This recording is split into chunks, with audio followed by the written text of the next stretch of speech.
अच्छा जी, let's start.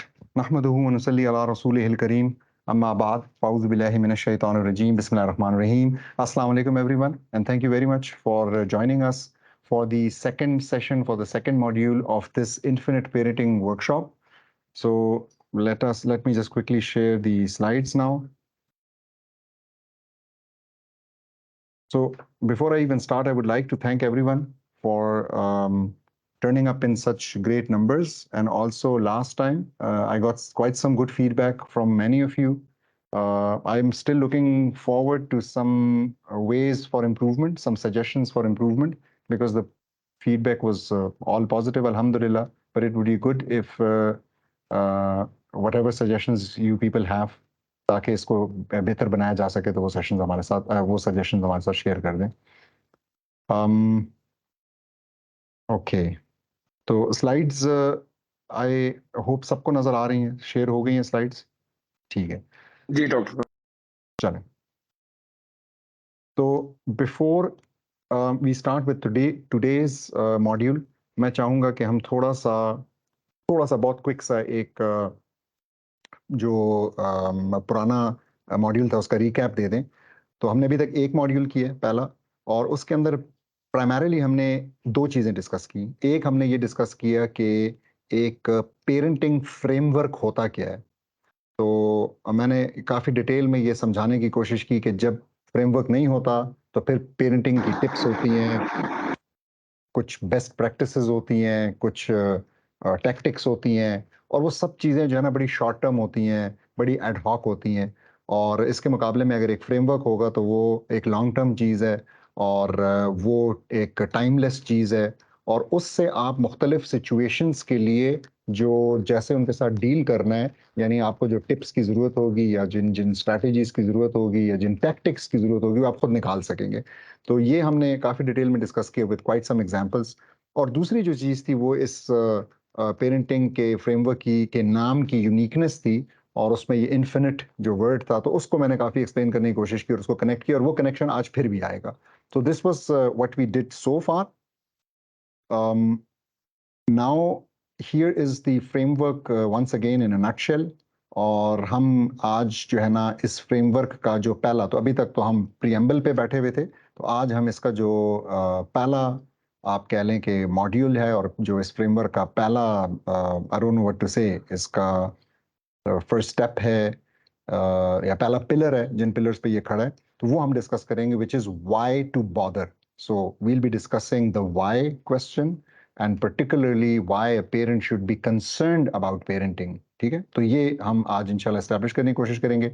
और इसके बाद वाले मॉड्यूल्स में हम इसके बाद सेकंड में हम फौरन फिर अगले अगले सैटरडे को डिस्कस करेंगे कि how much should one bother, क्योंकि इसके बाद फौरन नेचुरली यही सवाल आता है कि मेरे इख्तियार में कितना है, और मुझे कितना करना है, और मुझे कितनी टेंशन लेनी चाहिए। तो वो सारी डिस्कशन हम करेंगे।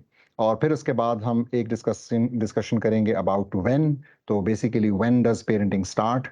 आई don't want to give away anything at the moment. फिर उसके बाद हम डिस्कस करेंगे कि where does parenting happen primarily, और where to implement whatever you learn in this course. और फिर उसके बाद the who of parenting, so who to work on. And clearly it's, मैंने पहले भी बताया था, इट्स नॉट द चाइल्ड और the children, rather it's yourself. And the last module, जो कि फिर 4 मॉड्यूल्स के ऊपर मुहित है, वो लास्ट जो पॉइंट है या लास्ट पिलर है, वो है what are the greater goals of parenting. और मैंने बताया था कि हमने उसको जो एक्रोनिम दिया वो आसान है, एंड आसान स्टैंड्स फॉर अकीदा, सेल्फ एस्टीम या सकतुन नफ्स, अकलिया और नफ्सिया। तो ये जो 4 चीज़ें, ये हमारे ग्रेटर गोल्स फॉर पेरेंटिंग है। तो इन सबको हम इंशाल्लाह काफ़ी डिटेल में डिस्कस करेंगे। So let's move on to today's module. और हमारा आज का मॉड्यूल जो, जैसा मैंने बताया, it's why bother about parenting. So ये जो व्हाई क्वेश्चन है, इसकी इंपॉर्टेंस एस्टैब्लिश करना बहुत जरूरी है। ठीक है, तो व्हाई क्वेश्चन जो है, everything should actually start with why. What does that mean, everything should start with why? भाई, अगर आप एक रैशनल इंसान हैं, आप अगर एक समझदार आदमी है, तो कोई भी काम करने से पहले आप जरूर पूछेंगे कि मुझे ये करने की जरूरत है क्यों, मैं ऐसा क्यों करूं, मुझे इसमें क्या फायदा है, मुझे क्या मिलेगा। It's a very natural thing. दूसरी बात यह कि आप जब किसी चीज के बारे में नहीं पूछते कि मैं ये क्यों कर रहा हूं, तो आप जो है ना रिलेटिवली बेदिली से या कभी कभी बददिली से कर रहे होते हैं, अक्सर औकात आप उसको बीच में छोड़ भी सकते हैं। तो कोई भी काम करने से पहले, कोई भी काम, पेरेंटिंग तो बहुत बड़ा टास्क है, कोई भी काम शुरू करने से पहले हमें वाई पूछना चाहिए। इस हद तक कि अगर हम अपने लिए कोई एंटरटेनमेंट का बंदोबस्त कर रहे हैं तो हमें वहां पे भी पूछना चाहिए। हर चीज के अंदर ये सवाल आना चाहिए और हमें अपने बच्चों के अंदर ये इनकलकेट करने की जरूरत है कि वो ये सवाल पूछें। वरना जिंदगी के जो डिस्कशन, जो जो बड़े बड़े डिसीजंस हैं, वो बहुत ही आर्बिट्ररी तरीके से लिए जाएंगे, जिसके हम खिलाफ बात कर रहे हैं कि चीजें आर्बिट्ररी नहीं होनी चाहिए। They should be well grounded in reason and also well grounded in दीन। तो दूसरी बात यह है कि जितना बड़ा काम, जितनी बड़ी काविश, जितनी बड़ी एंडेवर आप करने जा रहे हैं, उतना ज्यादा जरूरी हो जाता है कि आपको उसका वाय क्लियर हो। क्यों? इसलिए कि बड़ा काम बड़ी इन्वेस्टमेंट मांगता है, बड़ा काम बड़ी सेक्रीफाइस मांगता है, बड़ी कुर्बानी मांगता है। और जितनी बड़ी कुर्बानी वो मांग रहा है, चाहे वो वक्त की है, चाहे वो पैसे की है, चाहे वो जान की है, चाहे वो जो भी है, तो उतना ज्यादा आपको फिर डाउट्स आएंगे। शैतान ने अपना काम करना है, वो आपको वसवसा दिलाएगा और वो आपको क्या कहेगा? वो आपको कहेगा इट्स नॉट वर्थ इट। तो अगर आपको वाई क्लियर नहीं है तो आपको बहुत जल्दी लगने लगेगा कि हाँ वाकई यार इट्स नॉट वर्थ इट, मुझे क्या जरूरत है ये सब करने की, मुझे क्या जरूरत है पेन्स लेने की। तो इस वजह से ये जो क्लैरिटी है वाई की, ये बहुत जरूरी है। Now, before we even discuss the connection of why with parenting, I have an activity here for everyone. And the last time I think we failed in using Menti, लेकिन मैं इतनी आसानी से गिव अप करने वाला नहीं हूँ। तो मैंने इंशाल्लाह अभी उसको कल ही सब्सक्राइब भी किया और मैंने उसको 2 यूनिवर्सिटीज़ में लास्ट 2 डेज में इस्तेमाल भी किया और ट्राई आउट किया। तो it was working fine. Let's see how it does that today. And the activity which we are going to do is what is the biggest why of your life? तो यहाँ पे आपको ये सवाल नजर आ रहा होगा। तो अब मैं सबसे रिक्वेस्ट करता हूँ कि वो मेंटी पे जाएं, यानी menti.com पर जाएं और ये जो नंबर यहाँ पे लिखा आ रहा है विच इज, आप लोग अगर menti.com पे चले जाएं, वैसे आपको नंबर स्लाइड पे ऊपर नजर आ रहा होगा, ठीक है? लेकिन मैं फिर बता भी देता हूँ, इट इज 12334819। तो हम ऐसा करते हैं कि व्हाट्सएप ग्रुप के अंदर भी डाल देते हैं। तो व्हाट्सएप ग्रुप के अंदर हम डाल देते हैं कि आपने menti.com पे जाना है और कोड डालना है 12334819। अब नहीं आ रहा? अच्छा, तो ये काम कर रहा है? जवाब आने लग गए? अच्छा, तो ठीक है जी। मुझे अब यहाँ पे आप लोगों के जवाब नजर आने लग गए हैं, 5-6 लोगों के आ चुके हैं। तो आई वुड रिक्वेस्ट एवरीवन, कितने हमारे पास इस वक्त लोग हैं, अगर मैं, ताकि स्क्रीन ना चेंज करूं बार बार। ठीक है, तो वी हैव अराउंड 50 पार्टिसिपेंट्स। तो ये सबको मिला के इस टाइम पे, तो आई वुड रिक्वेस्ट कि अगर ज़्यादा से ज़्यादा कर सकें तो, और सारे सवालों को पढ़ के जवाब दें। सारे सारे सवालों को पढ़ के जवाब दें। तो basically it's asking you your biggest why of your life. और पहला आंसर उसमें, why am I not happy. दूसरा है व्हाई डू आई एग्जिस्ट। तीसरा है why am I not rich. चौथा है why am I a male और a female.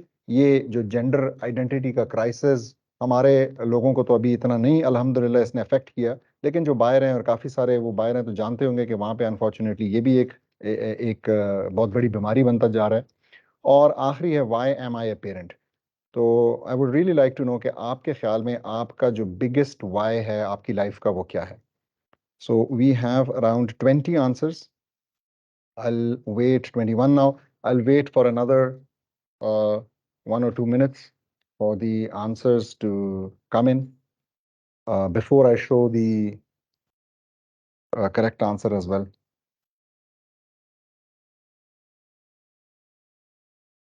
Oh, 1 minute, sir. Sorry?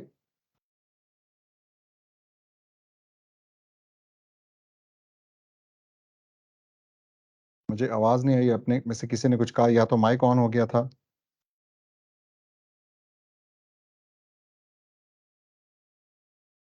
अच्छा जी, तो हम में से तकरीबन 6 लोग जो हैं, उनको इस बात की काफ़ी परेशानी है कि वो रिच क्यों नहीं है। आई कैन अंडरस्टैंड दैट, खासकर आजकल के इकोनॉमिक हालात के अंदर।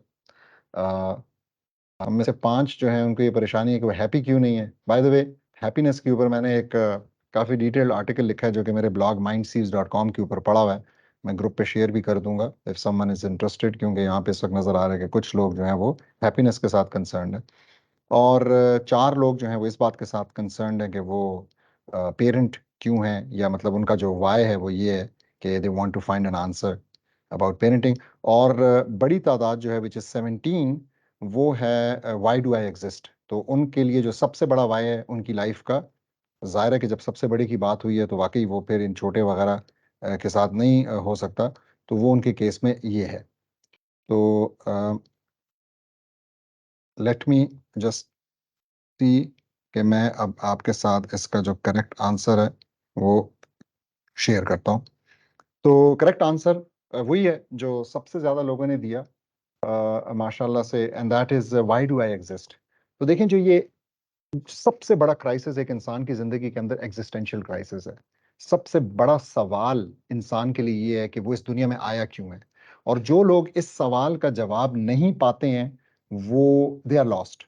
ठीक है, so whatever effort they are doing, they could be running at their highest pace, but it is just like not knowing the direction or running in the wrong direction, not knowing their goal and just randomly running. So it does not really bring you anything. ठीक है, it could be even negative in the sense that you are running away from your goal, from your objective. तो आपको अपना जो जिंदगी का purpose है उसकी क्लैरिटी होना बहुत ज़रूरी है। मैं इंशाल्लाह इसके ऊपर एक आर्टिकल लिखना शुरू किया है, और वो मैं इंशाल्लाह कोशिश करूंगा 1-2 दिन में कंप्लीट होगा। तो जो इस दफ़े की रीडिंग असाइनमेंट होगी वो यही होगी, ताकि कुछ एग्जांपल्स के साथ, कुछ स्टडीज़ के ज़रिए, कुछ रेफरेंसेस कुरान और सुन्नत से लेके इस चीज़ को ना बड़ा हैमर इन किया जाए, और इंशाल्लाह it will help and guide all of us in our lifes इंशाल्लाह। तो ये so much to this discussion of कि हमारा क्या बिगेस्ट वाई होना चाहिए लाइफ का। तो अच्छा जी, अब हम आते हैं इस सवाल की तरफ, पर्टिकुलरली कि पेरेंटिंग के वाई को क्यों पाना ज़रूरी है। तो जैसा मैंने अभी थोड़ी देर पहले बताया कि वाई जो है ना वो एक बड़ी क्रूशल चीज़ है। आप कोई भी काम क्यों कर रहे हैं, और वाई इसलिए क्रूशल है क्योंकि ये आपको आपकी ज़िंदगी का या उस काम का पर्पस भी देता है, यानी आपका गोल पोस्ट सेट करता है, आप कहाँ जा रहे हैं। फिर आपको डायरेक्शन भी देता है साथ साथ कि यानी अब इस तक पहुंचने के लिए आपने कौन सी डायरेक्शन लेनी है। आपको मोटिवेशन भी देता है, यानी it is the fuel which will carry you from where you are to where you want to be. ठीक है, वो उसको मोटिवेशन कहते हैं। और सबसे बड़ी बात यह है कि अलोंग द वे आपको मीनिंगफुलनेस की जरूरत है। So you need some reason for doing whatever you do. ठीक है, हम में से जिन लोगों ने भी कोई भी जिंदगी में थोड़ा बड़ा काम इन द सेंस के कोई ऐसा काम जो कि 1 दिन 1 घंटे से ज्यादा लेता है, अगर किसी ने किया है, जैसे किसी ने कोई जबान सीखने की कोशिश की हो, किसी ने कुरान को समझने की एफर्ट की हो, किसी ने कोई डिग्री हासिल करने की कोशिश की हो, कोई मुश्किल से एमएस या पीएचडी की हो, हम सब जानते हैं कि along the way you start questioning the meaningfulness of what you are doing. ठीक है, so you get demotivated and then you start thinking कि मैं कर क्यों रहा हूँ, मुझे करने की जरूरत क्या है। तो ये सारी वो चीजें हैं जो कि, अगर मैंने जैसा थोड़ी देर पहले भी बताया, ये वो 4 चीजें हैं। अगर आपका वाई आपको क्लियर है कि आप ये क्यों कर रहे हैं, तो इन 4 चीजों में कमी नहीं आएगी, बल्कि ये बड़ी क्लैरिटी होगी, और वो आपको गाइड करेंगे अलोंग द वे। तो फॉर इंस्टेंस, एक सवाल जो हम सबको अपने आप से पूछना चाहिए, और एक सवाल जिससे इस वाई की इंपॉर्टेंस का बहुत अच्छे तरीके से पता लगता है, वो ये है कि अज्यूम कि आपसे कोई बंदा आके, लट से कोई काफर आके पूछता है, कोई क्रिश्चियन है, कोई कोई हिंदू है, और वो आपसे कहता है कि व्हाई आर यू ए मुस्लिम। तो आप खुद सोचें कि आपके पास इसका ठीक जवाब है या नहीं। तो अगर हमारे पास इसके बड़े कमजोर से जवाब है, मिसाल के तौर पे, जी मैं मुसलमान इसलिए हूँ कि मेरे पेरेंट्स मुसलमान थे, ये बहुत कमजोर जवाब है। मैं मुसलमान इसलिए हूँ कि मुझे मुझे मुसलमान कोई मुसलमान पसंद आ गया, इस वजह से मैं मुसलमान हूँ। व्हाट विल हैपन अगर आपको वो शख्स बुरा लगने लग जाए? What will happen if that person leaves your life, आपकी लाइफ से चला जाता है? इसी तरीके से कोई और कहता है, जी मैं इमोशनली मुसलमान हूँ। आप पूछते हैं, आप कहते हैं, आप में से कोई कहता है कि जी मैं इमोशनली मुसलमान हूँ। पूछा जाता है कि इमोशनली मुसलमान का क्या मतलब होता है? वो कहता है, जी वो जिलजिला आया था, तमाम की तमाम इमारतें गिर गईं, लेकिन जो मस्जिदें थी वो खड़ी रहीं। तो मैं इसको देख के मैं जो है ना ईमान ले आया। तो व्हाट विल हैपन इफ एक और ज़िलज़िला आए अगले ही साल, अगले ही लम्हे, और उसमें मस्जिदें जो है ना गिर जाएं और बाकी बिल्डिंगें खड़ी रहें या चर्च उसमें खड़े रह जाएं, तो what will happen then? Would you change your दीन? तो ये जो डिस्कशन है वाई की, मैं अगेन इसकी इंपॉर्टेंस को थोड़ा सा हाईलाइट करना चाह रहा हूँ। तो अब हम आते हैं थोड़ा सा पेरेंटिंग की तरफ। सो उसमें भी बड़ा ज़रूरी है कि आपके जो ज़िंदगी के छोटे-छोटे वाय हैं, वो असल में जाके आपके बड़े वाय से कनेक्ट होते हैं। यानी आपकी ज़िंदगी के छोटे पर्पज़, आपकी ज़िंदगी के बड़े पर्पज़ को जाके उसका उस पज़ल का एक मोज़ाइक, एक पीस होते हैं, ठीक है? जो कि उस पिक्चर को और उस पज़ल को मुकम्मल करते हैं। तो आपका जो पर्पस ऑफ पेरेंटिंग है, बिलखसूस पर्पस ऑफ पेरेंटिंग, अभी आगे नजर आएगा, वो आपके पर्पस ऑफ एग्जिस्टेंस, जिसको मैं आपकी लाइफ का सबसे बड़ा वाय कह रहा हूं, उससे वो जुदा नहीं हो सकता, उससे वो डिस्कनेक्ट नहीं हो सकता। और अगर आप उसको कनेक्ट करेंगे तो आपको असल में बहुत स्ट्रेंथ मिलेगी। आपको असल में जो जो चीजें हमने डिस्कस की, पर्पस, डायरेक्शन, मोटिवेशन और मीनिंगफुलनेस, वो सब बढ़ते चले जाएंगे। So in your parenting you will be feeling very comfortable, you will be feeling very confident, you will very easily bearing all the pains and the stresses which come along with the package of parenting. और वो हम सब जानते हैं कि वो हैं, it's not an easy task, ठीक है? It's not a walk in the park. तो ये चीज, लेकिन still I have to and I must answer the question कि व्हाई बॉदर अबाउट पेरेंटिंग। तो व्हाई, जो पेरेंटिंग का व्हाई है वो इस सॉरी, तो पहले जो हमारा वाय है, क्योंकि उसका भी मैंने जिक्र नहीं किया अभी, तो जो हमारा वाय है वो कुरान की इस आयत के अंदर पोशीदा है, जहां पे अल्लाह सुब्हानहू ताला हमें कहते हैं बाद बिस्मिल्लाह, वमा खलक़तुल जिन्ना वल इंसा इल्ला लियअबुदून। तो हमने जिन्नों को और इंसानों को सिर्फ और सिर्फ अपनी इबादत के लिए तख्लीक किया, पैदा किया। अब अपनी इबादत से प्लीज गलत मतलब नहीं लेना कि यहाँ पे जिक्र हो रहा है कि हमने कुछ इबादत करनी है daily and that is the reason for our creation. नहीं, हमें यहाँ पे जो इबादत का लफ्ज है वो अबूदियत के सेंस में इस्तेमाल हो रहा है बड़ा क्लियरली, जिसका मतलब है कि हमें बताया जा रहा है कि हमने अल्लाह सुब्हानहू ताला के बताए हुए तरीके के मुताबिक जिंदगी गुजारनी है। This is what is being asked from us by Allah सुब्हानहू ताला in the Quran, and this is actually the main and I would say the only reason given by Allah subhanahu wa ta'ala for the creation of humans and jinn। ठीक है? तो दोनों की creation का ये एक ही रीजन दिया गया है। तो इस रीजन को अगर हम भूल जाते हैं तो हम जिंदगी में लॉस्ट हो जाएंगे, और इस जिंदगी से कनेक्ट किए बगैर अगर हम कोई और पर्पस अपनी जिंदगी में कोई और काम करते हैं और उसका पर्पस इस पर्पस से डिस्कनेक्टेड है, तो वो काम हम, अगर वो कोई बड़ा काम है, तो वो हम ठीक तरीके से नहीं कर पाएंगे। तो ये इम्पोर्टेंट हो गया। तो now before we go to the parenting discussion now, ठीक है, और उसके वाय की तरफ हम जाएं, मैं एक और छोटी सी एक्टिविटी करना चाहूंगा, और उसमें मैं ये पूछना चाहूंगा कि आपकी जिंदगी का मोस्ट इंपॉर्टेंट प्रोजेक्ट अभी तक जो आपने किया हो, ठीक है? तो मोस्ट इंपॉर्टेंट कह लें, मोस्ट एक्सपेंसिव कह लें अपनी जिंदगी का। So you been made responsible for something, and उसकी आप हमें यहाँ पे उसको हमें आप क्वांटिफाई करके दें कि उसकी वैल्यू जो है ना वो क्या थी। तो मैं इसको, अच्छा अब ये मुझे लगता है कि शायद, अच्छा ठीक हो गया जी। तो ये अब आपको अपडेट हो गया होगा। हो गया जी, नजर आ रहा है? नहीं, यहाँ पे तो हो गया, कह रहा हूँ उसमें menti.com में आ गई है? अभी नजर नहीं आ रहा?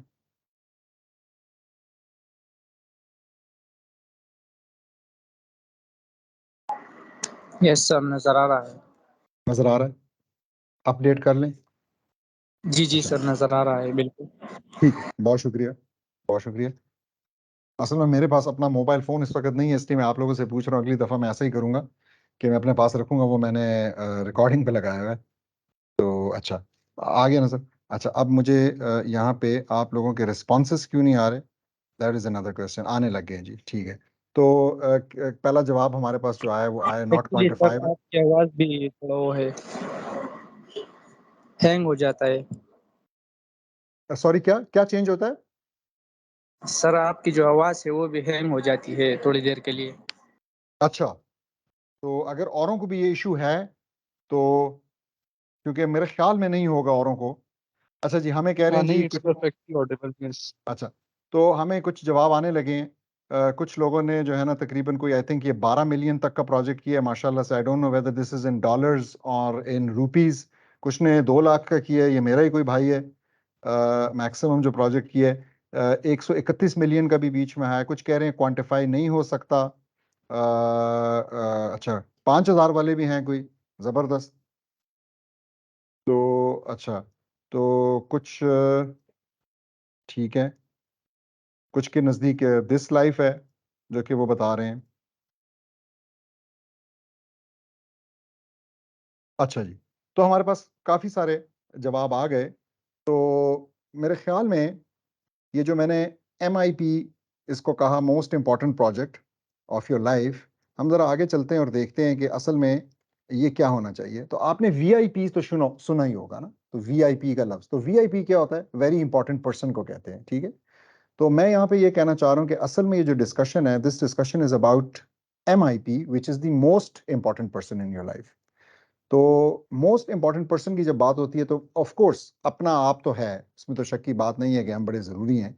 लेकिन हमने हम जिस चीज़ के लिए, जिस ज़रूरी तरीन चीज़ के लिए आज तक हमें ज़िम्मेदार बनाया गया, जिस भी प्रोजेक्ट के लिए, so I think that project is our children.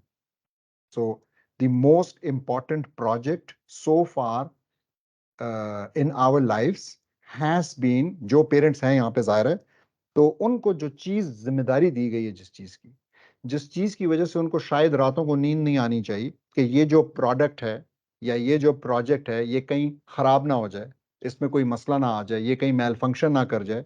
और ये अगर आज अच्छा परफॉर्म कर रहा है, मेरी कोई इन्वेस्टमेंट है, मैंने सोलर लगाया है, तो ज़ाहिर है कि वो पहले दिन, पहले हफ्ते, पहले साल तो बड़ा अच्छा रिटर्न देगा। लेकिन मुझे ये फ़िक्र होगी कि ये 10वें साल, 15वें साल, 20वें साल क्या करेगा। तो ये फ़िक्र जो है आप लोगों को अगर किसी चीज़ के लिए सबसे ज़्यादा होनी चाहिए, so that's clearly our children. वो हमारी सबसे बड़ी इन्वेस्टमेंट है, या वो हमारे लिए सबसे ऐसी बड़ी चीज़ है जो कि हमें अल्लाह ताला ने डायरेक्टली जिसका रिस्पॉन्सिबल बनाया है, जो हमारे हवाले की है और हमसे उसके बारे में पूछा जाएगा। Now when I say that, तो ये जो कुरान की आयत है सूरह तहरीम की 6 नंबर आयत, ये बहुत ही क्लियरली इस बात को, मतलब it's really etched in stone, जितनी क्लैरिटी से ये कह रही है कि बादस बिस्मिल्लाह या अय्युहल्लज़ीना आमनू कू अनफुसकुम व अहलीकुम नारा वकूदुहन नासु वल हिजारा। यानी ये आयत हमें बता रही है कि ए ईमान वालो, बचाओ अपने आप को और अपनी अहलो अयाल को, अपनी फैमिलीज को, अपने बच्चों को, ठीक है, किस चीज से? आग से। और फिर उसके बाद आग के बारे में क्या डिस्क्रिप्शन दी जा रही है? वो आग जिसका ईंधन इंसान और पत्थर है। सो मतलब हमारे रोंगटे खड़े हो जाने चाहिए ये चीज़ सोच के कि अल्लाह सुब्हाना ताला हमें डायरेक्टली वार्न कर रहे हैं और अल्लाह सुब्हाना ताला यहाँ पे हमारी पेरेंटिंग का पर्पस सेट कर रहे हैं। तो हमें बड़ा क्लियरली बता रहे हैं कि आपकी पेरेंटिंग का पर्पस, प्राइमरी पर्पस ये है कि यू नीड टू एंश्योर कि ये प्रोडक्ट या प्रोजेक्ट, जो भी आप इसको कहना चाहते हैं, ये फेल ना हो। और फेल होना कैसे डिफाइन किया गया, और ये हमने लास्ट टाइम रीडिंग असाइनमेंट में आप सब ने माशाल्लाह बड़ा बढ़ चढ़ के पार्टिसिपेट किया, और आई थिंक कहीं 70 प्लस टोटल अभी तक मैंने जो देखे थे 2-3 घंटे पहले तो आ चुके थे। तो उसमें रीडिंग असाइनमेंट के अंदर भी हमने बड़ा क्लियरली बताया कि जो सक्सेस है कि वो किस चीज़ को कहा जाता है और फेलियर किस चीज़ को कहा जाता है। तो यहाँ पे जिस फेलियर की बात हो रही है वो बड़ा फेलियर है। वो फेलियर है कि अगर आप अपनी ज़िंदगी में कामयाब नहीं हो सके और आप जो है ना, आपको आखिरत में अगर आपके दाएं की बजाय आपके बाएं हाथ में अपना नामा अमाल मिलता है, तो ये उसकी बात हो रही है। तो हमारे लिए जो सबसे इम्पोर्टेंट चीज़ है वो ये है कि हमारे बच्चे जो हैं वो आग से हम उनको किसी तरीके से बचा लें। अब ये बड़ी क्लियर सी बात है कि आग से बचाने का मतलब ये है कि हमने उनकी दुनिया संवारनी है, क्योंकि दुनिया जो है वो दुनिया ही तो वो मैदान है जिसके अंदर आखिरत के लिए आप सारा काम करते हैं। So we are actually responsible for them and we are responsible day and night and we'll be asked about whatever wherever they end up, ये हमारी एक प्राइम रिस्पॉन्सिबिलिटी है। तो हमारी पेरेंटिंग का वाई यहाँ से सेट हो गया, ठीक है, और हमारी पेरेंटिंग का वाई हमारी अपनी जिंदगियों के पर्पस या वाई के साथ जाके कनेक्ट भी हो गया। तो that's so this is actually, this should give us or show us the severity and the seriousness of this issue। तो मतलब अगर हम में से कोई भी 1 घंटा भी किसी और प्रोजेक्ट पे लगाता है, किसी भी और प्रोजेक्ट पे, कोई कोई जबान सीखने पे, अपने आप को एजुकेट करने पे, कोई डिग्री हासिल करने पे, तो बनता ये है कि वो कम से कम उतना ही टाइम, कम से कम उतना ही टाइम इस चीज के भी ऊपर लगाए कि मैंने, अगर वो पेरेंट है या पेरेंट बनना चाहता है, कि मैंने पेरेंटिंग कैसे करनी है, ये सब मैंने कैसे करना है। So it is very clear कि वी कैन नॉट रियली, हम इस चीज को इजी नहीं ले सकते, हम इस चीज को इग्नोर नहीं कर सकते, हम पेरेंटिंग को और अपने बच्चों को निग्लेक्ट नहीं कर सकते। तो ये एक हो गया। फिर इसी तरीके से अगर आप देखें तो ये जो पूरा कॉन्सेप्ट है सदके जारिया का, और सदके जारिया के अंदर फिर बच्चों को मेंशन करना कि अगर आपकी औलाद आपके बाद रह जाती है, आपको जो है ना आउटलिव करती है, और वो औलाद अगर कोई अच्छे काम करती है और आपके लिए वो दुआ करती है, तो ये आपके लिए अजर का बायस बनेगा। यानी आप जो हैं अपनी कब्र मुबारक में पड़े हुए हैं, लेकिन आपकी जो गुड डीड्स हैं उनका जो मीटर है वो कंटिन्यूसली ऑन है, ठीक है। और इसी की एक फ्लिप साइड बड़ी खतरनाक ये है कि अगर हम कोई ऐसा प्रोडक्ट यहाँ पे छोड़ के जा रहे हैं जो कि लोगों की जिंदगियों को मुश्किल बना रहा है, तो अल्लाह ना करे कि हमारे जो जो भी टूटी फूटी सी गुड डीड्स हैं कि उसमें भी फिर कमी वाक़या हो रही हो, हालांकि हमारी उसमें उस वक्त कोई डायरेक्ट गलती भी शामिल ना हो। और तीसरा पॉइंट ये है कि देखिए हम सब जानते हैं, जिनके भी बच्चे हैं वो भी जानते हैं, और जिन जो खुद बच्चे हैं अभी तक वो भी जानते हैं कि माँ बाप के या इंसानों के पर्सपेक्टिव से अगर देखा जाए तो दुनिया के हवाले से भी, आखिरत तो हमने एस्टेब्लिश कर दिया, लेकिन दुनिया के हवाले से भी सबसे जो अच्छी इन्वेस्टमेंट है, सबसे जो अच्छा आपको पे बैक मिल सकता है, वो बच्चों का है। तो अगर आपके बच्चे इंशाअल्लाह जो इस्लाम के स्टैंडर्ड्स के मुताबिक अगर वो कामयाब हैं, और उनकी उन वो इस दुनिया में भी अच्छे तरीके से कंट्रीब्यूट कर रहे हैं, जिस तरह रसूल सल्लल्लाहु अलैहि वसल्लम की हदीस ज़हन में आ गई, खैरुन्नास मैं यनफ़उन्नास, तो सबसे अच्छा इंसान जो है ना वो है जो कि दूसरों के लिए ज़्यादा अच्छा है। तो अगर आप ऐसी औलाद इस दुनिया को देते हैं, तो ज़ाहिर है कि दुनिया भी उनसे अच्छी होगी और आपके लिए भी एक खुशी का और एक तस्कीन का बायस बनेगा। तो this is actually we try to establish the why. अब होना ये चाहिए कि आज की डिस्कशन यहाँ पे ख़त्म हो जाए, ठीक है? और हम कहें कि जी हम तो बहुत जल्दी तकरीबन 30 मिनट्स के अंदर ही फ़ारिग हो गए। लेकिन नेक्स्ट जो तकरीबन कोई 15-20 मिनट हैं, 25 मिनट हैं, वो हम 2 चीज़ों के ऊपर मज़ीद डिस्कशन करेंगे। और वो डिस्कशन ये है कि एक्चुअली ये जो अभी तक हमने डिस्कशन की, ये डिस्कशन हमसे पहले आने वालों के लिए भी इतनी ही ज़रूरी थी, और यही डिस्कशन उन पे भी अप्लाई होती थी। So whether it was our parents, whether it was their parents, और whether it was the generation of the सहाबा, उनके ऊपर भी ये बात उतनी अप्लाई होती थी। लेकिन मेरा ये कहना है, और अभी मैं आपके सामने रखूँगा और साबित करने की कोशिश करूँगा कि आज हमारे लिए पेरेंटिंग को सीखना और पेरेंटिंग को सीरियस लेना हमसे पहले आने वाले के मुकाबलों में फॉर 2 रीज़न्स, 2 बिग रीज़न्स, बहुत ही ज़्यादा ज़रूरी हो गया। So they could have kind of ignored it, maybe till our parents generation. अगर उन्होंने भी इग्नोर किया, मैं भी बताऊंगा, तो इतना बड़ा कोई नुकसान नहीं हुआ। लेकिन अगर हम करते हैं तो बहुत ही शदीद नुकसान का अंदेशा है। और अगेन उसके 2 रीजंस है जिनको मैं भी एक्सप्लेन करूंगा। तो पहले को मैंने यहाँ पे कहा हुआ है एडिक्ट, ठीक है, एडिक्ट, ताकि याद भी रहे। तो एडिक्ट ये है कि it has become increasingly challenging. तो जैसे एक एडिक्ट के लिए जिंदगी बहुत चैलेंजिंग होती है, ठीक है, और वो हर वक्त ही एक इम्तिहान में होता है, ठीक है, तो इसी तरीके से हमारी मिसाल है कि हम आज जिस जमाने में रह रहे हैं, तो हमारी मिसाल बिल्कुल एक एडिक्ट की है, और मैं अभी बताता हूँ कैसे। और दूसरी चीज ये है कि अगर हम ये प्रॉपर पेरेंटिंग नहीं करेंगे और इस फ्रेमवर्क को सामने नहीं रखेंगे और अपने वाई को और अपने मकसद को और पर्पस को नहीं सामने रखेंगे, तो हम माइंडलेस पेरेंटिंग कर रहे हैं, जैसे कि सारे ही करते हैं, जैसे कि ज्यादातर करते हैं। तो मैं आपको कुछ बताऊंगा, and maybe you will be able to relate with a few points, I hope not all of the points but just a few points, कि माइंडलेस पेरेंटिंग जब की जाती है तो it is full of spoilers. So mindless parenting spoils and the spoilers क्या हैं वो हम इंशाल्लाह भी यहाँ पे डिस्कस करते हैं। तो सबसे पहले कैसे इंक्रीजिंगली चैलेंजिंग हो गया, ठीक है। तो नंबर 1 जो हमारा, अच्छा अब मैंने कहा ये एडिक्ट है, तो addict is an acronym, so ADDICT, तो ये सब जो है ना कुछ इनसे कुछ वर्ड बनता है। तो ये जो पहला है, पहला ए है, ठीक है, ये एज के लिए। तो जिस तरह एक स्टोन एज थी और ब्रॉन्ज एज थी और सारा कुछ, तो हम एक इंफॉर्मेशन एज में रहते हैं। हमारा जो ईरा है, हमारा जो जमाना है, इसको हम इंफॉर्मेशन एज कहते हैं। तो ये जो एज है, ये कुछ कंट्रीब्यूट कर रही है बहुत seriously towards our parenting challenges. वो कैसे? वो इस तरीके से कि मैं आपको एक मेटाफोर के जरिए बात समझाना चाहूंगा कि देखें, हमसे पहले की जो जनरेशन थी, इवन हमारे पेरेंट्स की जनरेशन, उन्होंने हमें, अगर उन्होंने लेट से कि उन्होंने कोई पेरेंटिंग नहीं सीखी, और आप एग्री करेंगे कि ज्यादातर हमने कभी अपने घरों में नहीं देखा कि किताबें पढ़ी हो पेरेंटिंग की। हमने उस वक्त तो चले यूट्यूब वगैरह नहीं था, लेकिन कभी नहीं देखा कि पेरेंट्स जो है ना वो बैठ के कोई कोर्स अटेंड कर रहे हो या कोई कोई टीवी पे कोई शो देख रहे हो, ठीक है। तो हमने ये चीज नहीं देखी। अभी ये काफी ज्यादा हो गया, काफी हमें मेहनत करनी पड़ती है, और मैं भी आपको कह रहा हूँ कि आप मेहनत करें। सो वाई, सवाल यही आता है ना कि वाई।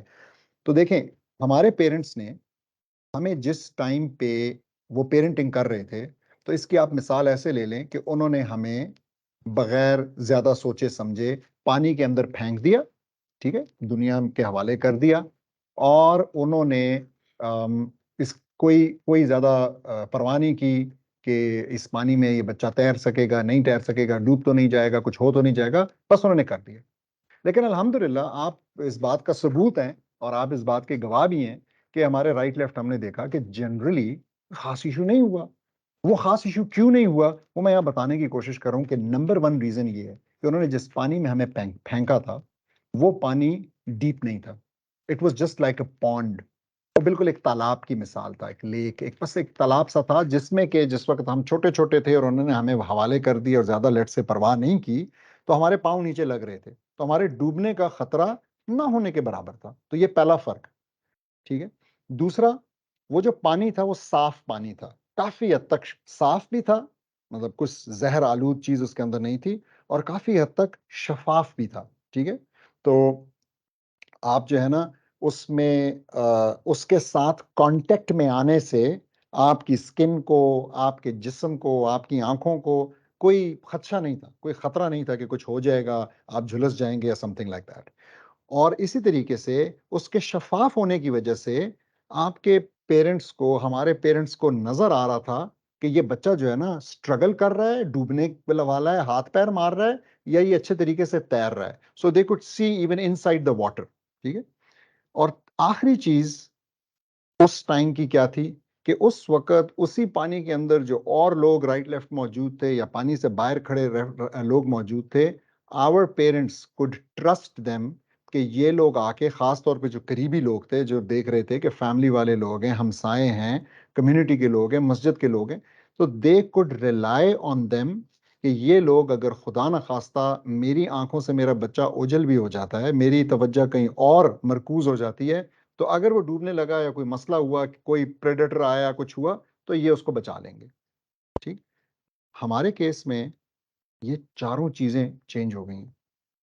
पहली बात, उस वक्त जब वो हमें जमाने के हवाले कर देते थे, तो वो जो जमाना था वो यूजुअली एक सड़क होती थी, एक छोटी सी कॉलोनी होती थी, ठीक है, एक छोटी सी कोई हाउसिंग सोसाइटी होती थी, और वो लोग थे।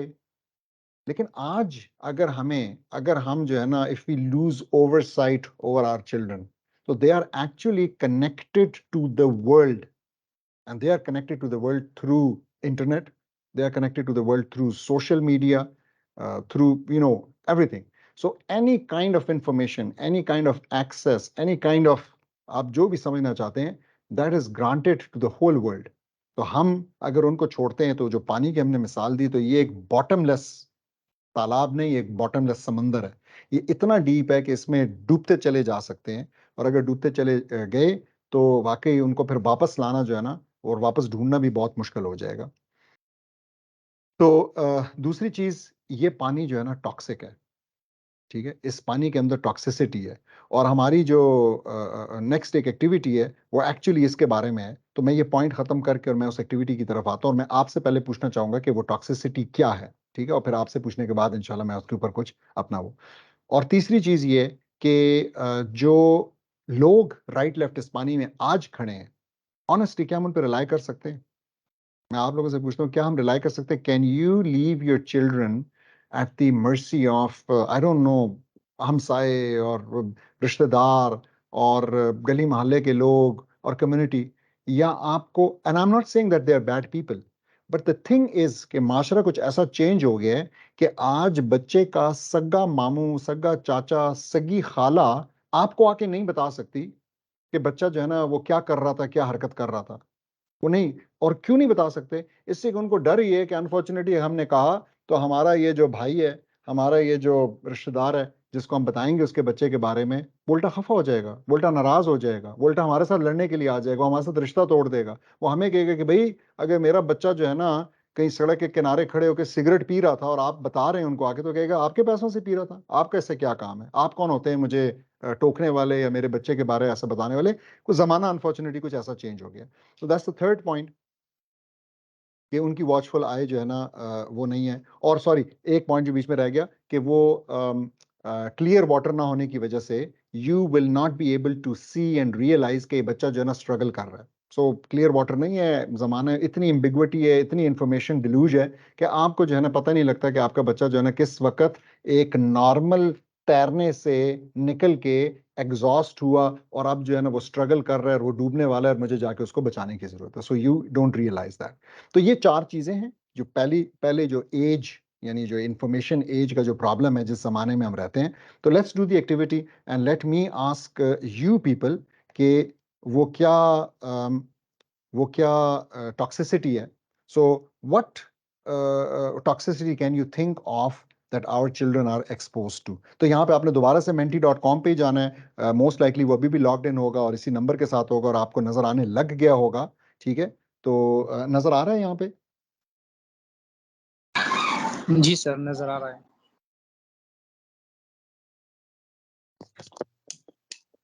तो अच्छा, तो चलें जी, जवाब आना शुरू हो गए हैं।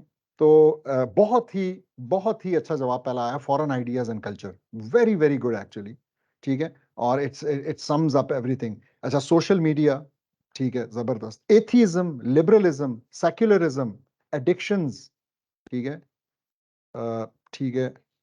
अच्छा जी, जी आइडेंटिटी का क्राइसिस है जी, बिल्कुल ठीक। मोबाइल फोन की बात हुई। LGBTQ बहुत ही छोटा लिखा हुआ है, मेरा ख्याल था ये बहुत बड़ा होगा क्योंकि जब ज्यादा लोग एक जवाब देते हैं तो बड़ा होता है।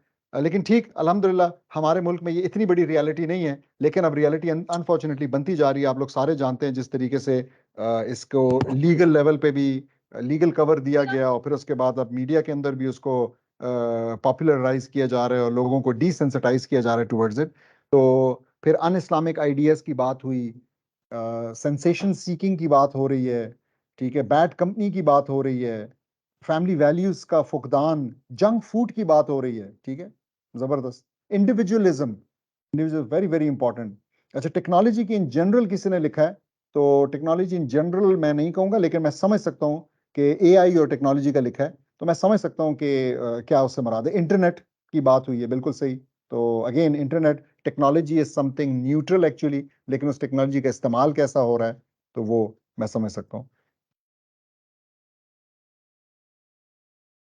ठीक है। हाँ जी, बिल्कुल। नार्सिसिज्म की बात हो रही है, तो नार्सिसिज्म का कॉन्सेप्ट जो लोगों का आजकल, जिसकी वजह से फिर वो सोशल मीडिया के ऊपर जो बहुत सारी अजीब अजीब हरकतें और टिकटॉक वगैरह के ऊपर करते हैं। तो इंफॉर्मेशन के इन्फ्लक्स की बात हुई। तो अभी तक जवाब आ रहे हैं, मैं देख रहा हूँ। अच्छा, पोर्नोग्राफी की बात हुई, अनफॉर्चुनेटली इट्स अ रियलिटी और एक बढ़ता चला जाने वाला प्रॉब्लम है। एंटी इस्लाम के बिलीफ्स की बात हुई। बैड यूज ऑफ टेक्नोलॉजी, बिल्कुल सही। पेरेंटल बिहेवियर की बात हुई, ठीक है। Excess of screen time, very right, बहुत ही राइटली सेड।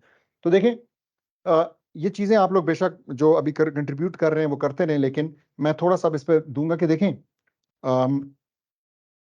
टॉक्सिसिटी जो है ना, आप लोगों ने बिल्कुल सही बताया और कुछ लोगों ने फिजिकल टॉक्सिसिटी की भी बात की और कुछ लोगों ने कॉन्सेप्चुअल टॉक्सिसिटी की बात की।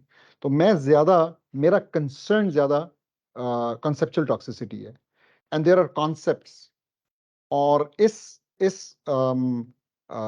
वर्कशॉप के मतलब तमाम मॉड्यूल्स के आखिर में you can be really sure कि कोई ऐसा कॉन्सेप्ट इंशाल्लाह नहीं होगा जिसको आप खुद आइडेंटिफाई ना कर सकें कि ये कितना फॉरेन है, ये कितना जहरीला है, कितना टॉक्सिक है। You will be able to do that. इसलिए कि जैसा यहाँ पे आया भी, और माशाल्लाह आप लोग अभी से बहुत अच्छे तरीके से कर सकते हैं इसमें, I must Lord you people.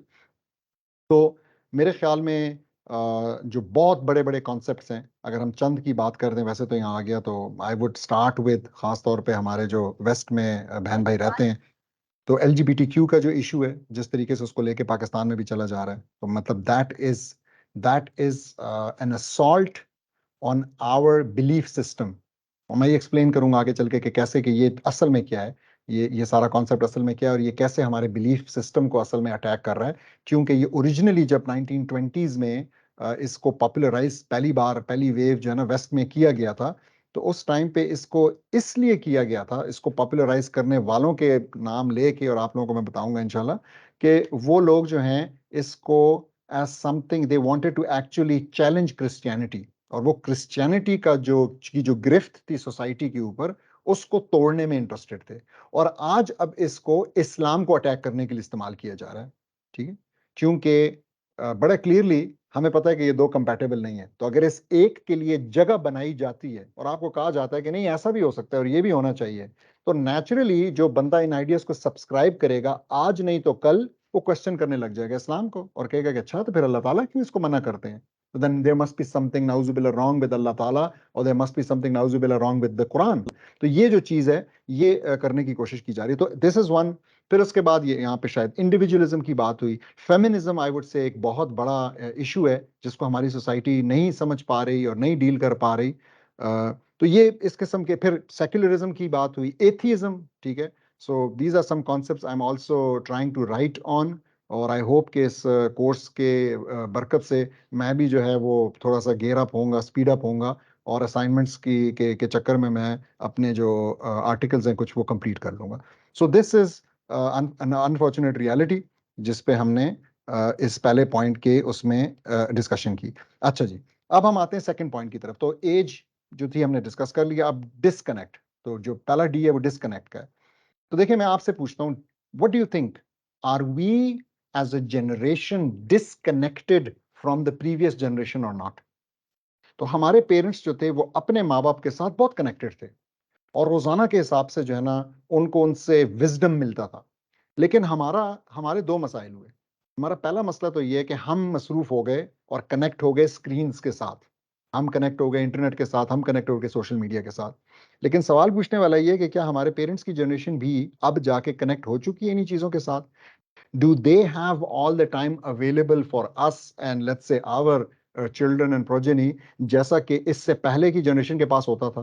तो मेरे ख्याल में बहुत सी जगह पे जवाब यही आएगा कि नहीं, जितने हम डिस्ट्रैक्टेड हैं, जितने हम कनेक्टेड हैं कहीं और, डिस्कनेक्टेड हैं अपने अपने अपने अपने बड़ों से, उतने वो भी हमसे डिस्कनेक्टेड हो गए हैं अनफॉर्चुनेटली। ठीक है, तो ये एक बड़ी अनफॉर्चुनेट रियलिटी है। और इसी तरीके से सोसाइटी पूरी की पूरी चेंज हुई है फ्रॉम कलेक्टिविस्ट टू इंडिविजुअलिस्टिक। तो पहले जो है ना बड़ी कलेक्टिविस्टिक सोसाइटी थी, बड़ा जो है ना फैसले बड़े मशवरे से होते थे, विजडम जो है ना सबका फ्लो इन करता था, एक दूसरे से मतलब छोटी छोटी बातें भी पूछी जाती थी और छोटी छोटी चीजें भी मांगी जाती थी। अब जो है ना ये सब कुछ, अब आप जो है ना अगर आपको पैसे चाहिए तो the chances that you will ask your brother और योर सिस्टर और योर पेरेंट्स और योर चाचा मामू, ये बिल्कुल नहीं है। And the chances that you will go to a bank, ये बहुत हाई है। This is like individualism. तो आप नहीं चाहते कि और लोग जो हैं वो आपकी जिंदगी में से खबर भी हों और आपकी जिंदगी में किसी तरीके से इन्वॉल्व भी हों, और उनका भी ऐसा ही है अनफॉर्चुनेटली। तो ये जो एक डिस्कनेक्ट है, इस डिस्कनेक्ट ने हमारी पेरेंटिंग की क्वालिटी को बहुत इन्फ्लुएंस किया है और नेगेटिवली इन्फ्लुएंस किया है। सो अगर हमें नहीं सिखाएगा कोई, और अगर हमें नहीं अच्छा मशवरा मिलेगा, ठीक है, और अगर वो विजडम पुरानी जनरेशन हम तक नहीं पहुंचेगा, तो फिर हमें उसको खुद ढूंढना पड़ेगा। फिर हमें वक्त लगाना पड़ेगा, फिर हमें कोर्स करना पड़ेगा, फिर हमें कुरान के अंदर से जो है ना पढ़ के निकालना पड़ेगा खुद से कि क्या है, and that's why we are here. फिर तीसरा जो पॉइंट है वो तीसरा डी है एडिक्शन का, सॉरी तीसरा अल्फाबेट है एडिक्शन का, दूसरा डी, एंड दैट्स डिस्ट्रैक्शंस। तो ये ऊपर वाली चीज भी, लेकिन अदरवाइज भी जिस चीज ने हमें बिल्कुल पेरेंटिंग के काबिल छोड़ा ही नहीं है, शायद किसी भी काम के काबिल नहीं छोड़ा, वो हैं वो डिस्ट्रैक्शंस जो कि स्क्रीन टाइम की सूरत में हम देख रहे हैं, ठीक है, और वो हम इस इंफॉर्मेशन डिलूज की सूरत में देख रहे हैं जो कि एक सुनामी है इंफॉर्मेशन का। और हम सुबह उठते हैं और हम कुछ सोचते हैं कि हमने कुछ करना है, और फिर उसके बाद ये सुनामी आता है और हमारी पूरी की पूरी सोच को बहा के ले जाता है, और जो 2-3 खबरें डोमिनेट कर रही होती हैं उस दिन मीडिया को, वही हमारे दिमाग के ऊपर सवार होती हैं, और उसी को जो है ना हम केटर फॉर कर रहे होते हैं, और उसी में हम बहते चले जाते हैं। तो ये जो डिस्ट्रैक्शंस है ये हमें पेरेंटिंग नहीं करनी दे रही है, ठीक है। तो मैं अक्सर एक मिसाल देता हूँ कि रसूलुल्लाह सल्लल्लाहु अलैहि वसल्लम से जब कोई मुखातिब होता था, तो रसूलुल्लाह सल्लल्लाहु अलैहि वसल्लम ऐसा नहीं था कि उसकी तरफ सिर्फ देखते थे, बल्कि रसूलुल्लाह सल्लल्लाहु अलैहि वसल्लम पूरी की पूरी बॉडी जो है ना उसकी तरफ मोड़ देते थे। तो मतलब he would interact with others completely. मैं आपसे पूछता हूँ कि कितनी बार ऐसा होता है कि हमारा बच्चा हमारे पास आता है और हमें कुछ कहता है, और हम जो है ना अपने डिवाइस के अंदर यूं मसरूफ हैं और हम इतना भी नहीं कर पाते कि हम उसकी तरफ यूं गर्दन मोड़ के देख सकें, हम इधर ही से हाँ हाँ हाँ हाँ नहीं नहीं कर रहे होते हैं। तो इसका मैं भी मुजरिम हूँ, मुझसे भी ये हरकत बहुत दफ़ा हो जाती है। तो why is that? Why is it that some small news or some small update or maybe a post or a like or something on your social media has become much more important than your child standing in front of you and asking you something very important, ठीक है, something going on in their mind। तो ये जो चीज़ है ये वो distractions हैं जो कि अगेन हमारे लिए जिसने इंक्रीजिंगली चैलेंजिंग बना दी है। अल्हम्दुलिल्लाह हमसे पहले की जनरेशन्स को ये चैलेंजेस नहीं थे, हम जो भी कहें ये चैलेंजेस उनको नहीं थे।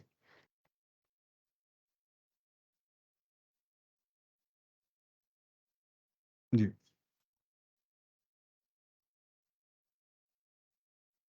बिल्कुल सही बताया कि जो फोकस की एबिलिटी अल्लाह सुब्हानहू तआला ने हमें दी है, वो अनफॉर्चुनेटली इस सारे बिहेवियर की वजह से ऑलमोस्ट ऐसा हो गया जैसे कि हम सारे एडीएचडी के मरीज हैं, ठीक है।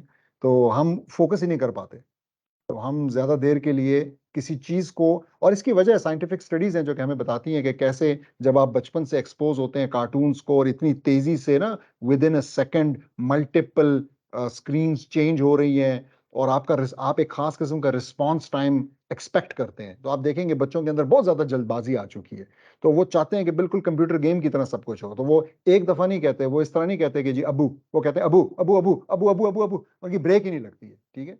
So this is all because matlab again we are feeding them ourselves and them with the wrong, not just information but with the wrong food, whether it's food for the mind or the heart, not just the body। फिर इसके बाद involvement से यहाँ मुराद ये है कि देखें इन सब चीजों की वजह से जो अभी हमने डिस्कस किए हैं, जो इन्वॉल्वमेंट थी हमारे पेरेंट्स की या हमसे पहले की और जनरेशन के पेरेंट्स की अपने बच्चों के साथ, अगर इन्वॉल्वमेंट थी, अगर कोई पेरेंट करता था बिलखसूस माओं की, तो वो बहुत ही क्वालिटी की इन्वॉल्वमेंट थी। यानी वो पूरी तरीके से मुतवज्जा, पूरा फोकस, वो जो है ना देख रही हैं, सुन भी रही हैं, she is all years, she is all eyes. और इवन जो वालिद भी थे जो इन्वॉल्व होते थे बच्चों के साथ इस तरह, और सिर्फ क्वालिटी नहीं बल्कि क्वांटिटी भी, सो दे वर ऑलवेज अवेलेबल, ठीक है। तो वो सारा वक्त थे, तो वो जो टाइम उन्होंने स्पेंड किया, अब हमारे लिए continuously that's time is decreasing in quantity as well as in quality. तो वो वाली क्वालिटी और क्वांटिटी अब नहीं रही है। फिर इसके बाद सी से है जी चेंजिंग डेमोग्राफिक्स। तो आप मानेंगे कि डेमोग्राफिक्स चेंज हो रही है, और बड़ी तेजी से पाकिस्तान में भी चेंज हो रही है, खासकर पाकिस्तान के शहरों में, ठीक है। तो आपको पता है ये पूरा कॉन्सेप्ट जो वर्किंग विमेन का कॉन्सेप्ट है, जिसके नतीजे में फिर न्यूक्लियर फैमिलीज का कॉन्सेप्ट है कि जी फैमिली के अंदर सिर्फ माँ बाप और बच्चे हैं, ठीक है, कोई बड़ा फैमिली के अंदर नहीं है, कोई पराया, कोई चाचा मामा जो है ना वो नहीं, वो सारे कहीं पीछे रह गए हैं, आबाई घर के अंदर हैं, आप निकल कर शहर में आ गए हैं, आपने 11 में जो है ना अपने लिए किराए का घर ले लिया है, और अब आप यहाँ पे रह रहे हो, दफ्तर आते हैं जाते हैं, and you meet others maybe once in a month, once in a blue moon, Eid पे, और इस तरीके से आपकी उनसे मुलाकात होती है। और वहाँ पे भी जब आप जाते हैं तो ज़ाहिर है फिर क्वालिटी ऑफ इंटरेक्शन जो है वो और क्वालिटी ऑफ इन्वॉल्वमेंट वो कुछ और ही होता है। इसी तरीके से ये जो सिंगल पेरेंट्स का एक बड़ा रुझान, मैं इसलिए मतलब रुझान में भी is not the right word but it's a reality, तो जो सिंगल पेरेंट्स है उनके लिए भी ये बड़ा चैलेंजिंग होता जा रहा है, क्योंकि उनके लिए कन्वर्जिंग रोल उनके लिए बन गया है कि वो एक ही टाइम पे माँ भी बनने की कोशिश कर रहे हैं और एक ही टाइम पे बाप भी बनने की कोशिश कर रहे हैं, ये दोनों रोल्स निभा रहे हैं। तो ये भी डेमोग्राफिक पहले कम थी फॉर वट एवर रीजन, लेकिन अब जो है ना बढ़ती चली जा रही है, खासतौर पर शहरों के अंदर। और आखिरी पॉइंट जो है इसमें टी का, वो टाइम है और टाइम एट होम है। तो अब जो टाइम आप देते हैं मैं उसकी बात नहीं कर रहा, लेकिन जो टाइम वाकई आपके पास है घर पे स्पेंड करने के लिए वो कम होता जा रहा है। तो अगर माँ जॉब कर रही है और पहले नहीं करती थी, तो आप तो दिन के तकरीबन 7-8 घंटे तो ये निकाल दें जो कि बच्चों को पहले अपने माँ बाप या अपनी माँ अवेलेबल थी और अब वो नहीं है। चाहे बच्चे घर पे नहीं भी थे, लेकिन माँ जो है ना उन्हीं के लिए कुछ कर रही थी, कुछ तैयार कर रही थी, कुछ सोच रही थी, कुछ बना रही थी, या उनके लिए रिलैक्स हो रही थी, so that she is charged when they arrive and then she can attend them and spend quality time with them. लेकिन ये सिर्फ माओं के साथ नहीं हुआ। अगर आप देखें तो पाकिस्तान जो है वो दुनिया का 8th हाईएस्ट वर्किंग आवर्स वाला मुल्क है। अब हम काम करते हैं या नहीं करते हुए एक अलग बात है, हम किस क्वालिटी का काम करते हैं, जब हम काम पे होते हैं तो हम क्या कर रहे होते हैं एक अलग बात है, लेकिन हम होते हैं काम पे and that is 49 hours a week. तो दुनिया के ज्यादातर मुल्क 40 घंटे का वीक मैक्स है या इससे कम, 36 घंटे या 33 घंटे। और डेनमार्क जो कि इंटरनेशनल लेबर ऑफिस की स्टेटिस्टिक्स के मुताबिक सबसे कम वाला मुल्क है, तो वहां पे 34 आवर्स है। तो अगर आप देखें तो तकरीबन 9 जमा 6 15 घंटे का फर्क है। That's huge per week. ये महीने में 60 घंटे का फर्क बन रहा है, यानी 60 घंटे मैं एक यूरोपियन के मुकाबले में अवेलेबली कम हूं अपने घर में ऑन एवरेज। तो ये सारी चीजें हमें समझनी पड़ेंगी and this is the reason why it is becoming again increasingly challenging. और पेरेंटिंग अब ऐसी नहीं रही जैसे कि पहले थी, तो so we'll have to learn. तो ये पहला हो गया पॉइंट, और उसके बाद हम क्विकली अब सेकंड पॉइंट जो कि आज का आखिरी पॉइंट है उसकी तरफ आते हैं। और वो ये कि अगर आपने, ये तो चैलेंजेस थे, अगर आपने अब ना सीखी प्रॉपर पेरेंटिंग और एक फ्रेमवर्क को अडॉप्ट नहीं किया और अपने आप को अकाउंटेबल हेल्ड नहीं किया, what will happen? So what will happen is के there are these spoilers, I call them spoilers, ये कि आपकी पेरेंटिंग के लिए और आपके बच्चों के लिए ये स्पॉयलर्स हैं, और वो सारे स्पॉयलर्स आपकी पेरेंटिंग में शामिल होंगे। And it's really, it's something for you to tell. Maybe at the end मुझे चाहिए था कि शायद इस पर मैं एक वो भी रख लेता, एक क्विज या क्वेश्चन भी रख लेता, कि आप जो है ना इन तमाम जो स्पॉयलर्स जिनका जिक्र हो रहा है, ये जो 1 2 3 4 5 6 7 8 जो स्पॉयलर्स हैं, कि आप इनमें से कितने का शिकार हैं खुद। तो let's quickly go through them. तो पहला जो है ना, सबसे पहला स्पॉइलर ये होगा कि अगर आपने प्रॉपर पेरेंटिंग को नहीं अडॉप्ट किया और सीखा, तो आप सस्पिशन की बीमारी में मुब्तला होंगे with regards to your children. हम इस वक्त बात करें, ठीक है।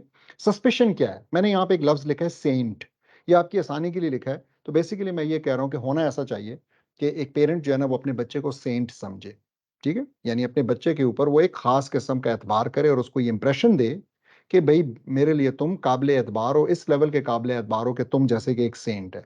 इससे क्या मुराद है? अब यहाँ पे मैं सेंट बताना चाह रहा हूँ कि ये क्यों। तो सेंट से मुराद ये है कि आप उसकी किस किस चीज पे शक नहीं करेंगे, किस किस चीज को डाउट नहीं करेंगे, किस किस चीज पे सस्पिशन नहीं करेंगे। नंबर 1, आप उसकी सिंसियरिटी पे डाउट नहीं करेंगे। बहुत इंपॉर्टेंट, मैं भी मिसाल देके समझाने की कोशिश करता हूं।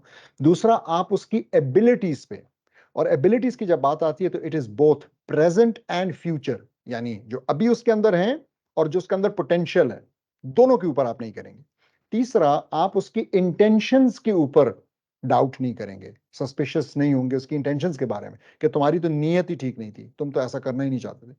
और आखिर में आप उसकी नेचर यानी उसकी फितरत को चैलेंज नहीं करेंगे। आप मुझे बताएं, ये कितना कॉमन हो गया है कि हम 1 साल के बच्चे को देखते हैं और अगर वो कुछ जरा सा लंबा रोना कर दे तो हम कहते हैं कि इसकी जो है ना फितरत ही ठीक नहीं है, ये इसकी नेचर है, ये कुछ जेनेटिक इसको मसला है, ठीक है, हम फौरन ये कहने लग जाते हैं। तो बड़ों के अंदर तो फिर, और हम फौरन ये सोचते हैं कि ये जो है ना किस पे चला गया है, और हम फौरन ही कनेक्शंस मिलाने की कोशिश करते हैं। और usually it's the spouses family या स्पाउस जिसके साथ हम फिर जोड़ रहे होते हैं कि ये वहाँ की फितरत इसने अडॉप्ट कर ली, अगर कोई काम खराब हो जाए और अगर कोई एक चीज़ अच्छी हो उसके अंदर, ग्रेड्स अच्छे आ जाएं, कोई भी चीज़ हमें पसंद हो, तो फिर उसको हम फिर अपने साथ जोड़ने की कोशिश करते हैं कि ये जो है ना मुझ पे या मेरी फैमिली पे चला गया। तो ये जो 4 चीज़ें बताई हैं आपको, SAIN, this leads to trust, which is the opposite of suspicion or the opposite of doubt. तो suspicion और इसका opposite, तो ये saint. So saint is you have to trust their sincerity, trust their abilities, trust their intentions and trust their nature. अब यहाँ पे बड़ी detailed discussion मेरी हुई अपनी मिसेस के साथ जब मैं ये बना रहा था आज से, I don't know, some months ago, और वो ये थी कि सिंसियरिटी और इंटेंशन में क्या फर्क है। तो जाहिर लगता है कि दोनों एक ही है, लेकिन ऐसा नहीं है। सो इंटेंशन तो बड़ा clearly it's something inside you कि विच आप मोटा मोटा अगर करें तो, so you do things either from an evil motive और गुड और पॉजिटिव मोटिव, ये तो बड़ा क्लियर है। तो आप किसी की नीयत पे जब शक करते हैं तो आप कहते हैं कि तुम मुझे नुकसान पहुंचाना चाहते थे इसलिए तुमने ऐसा किया। सो फॉर इंस्टेंस, एक बच्चा जो है अगर वो एग्जाम में फेल हो जाए और आप उसको कहें कि तुम जानबूझकर फेल हुए हो, तुम जानबूझकर फेल हुए, या आप उसकी इंटेंशन के ऊपर शक करें और वो आगे से कह रहा है कि नहीं नहीं नहीं, मैं जानबूझ के नहीं, मैं पास होना चाहता था, मैंने अपनी तरफ से कोशिश की, मैं पास होना चाहता था, आप क्या आप कहते नहीं तुम जानबूझ के fail. That's doubting their intention. What is doubting their sincerity? Sincerity आप कहते हैं कि हाँ तुम पास होना चाहते थे, but you did not put in enough effort, ये आप उसकी सिंसियरिटी पे डाउट कर रहे हैं। यानी आप उसको कह रहे हैं कि तुम्हें ये इंपॉर्टेंट इनफ नहीं लगा था काम, इसलिए तुम जो है ना बाकी सारी चीजें करते रहे और मैं तुम्हारी सिंसियरिटी को डाउट कर रहा हूं। तो ये फर्क है। और एबिलिटीज को डाउट करना ये है कि किसी बच्चे को आप कहते हैं कि तुमने मेहनत भी की होगी, तुम्हारी नीयत भी ठीक होगी, लेकिन बेटा तुम कर ही नहीं सकते हो, तुम्हें ये चीज आती ही नहीं है, ठीक है, ये एबिलिटीज को डाउट करना है।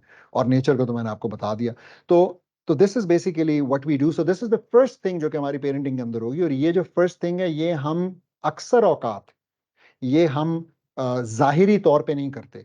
तो बहुत से पेरेंट्स कहेंगे यार हमने तो कभी ऐसा नहीं किया, लेकिन मजे की बात यह है कि हमारे जो अल्फाज हैं, और अभी आगे अल्फाज की इंपॉर्टेंस आएगी, हमारे जो अल्फाज हैं वो ऐसे होते हैं जो कि हमारे बच्चों को सुनाई यही दे रहा होता है कि मेरे पेरेंट्स मेरे ऊपर शक कर रहे हैं। सो फॉर इंस्टेंस, अगर आप किसी बच्चे को कहते हैं कि बेटा सच सच बताओ तुम फेल कैसे हो गए, तो ये जो सच सच बताओ इसका मतलब क्या है? क्या इसका मतलब ये नहीं है कि आप उससे कह रहे हैं कि नॉर्मली तो तुम झूठ बोलते हो, तुम एक नंबर के झूठे हो, लेकिन आज जरा एज एन एक्सेप्शन सच बोल लो, ठीक है?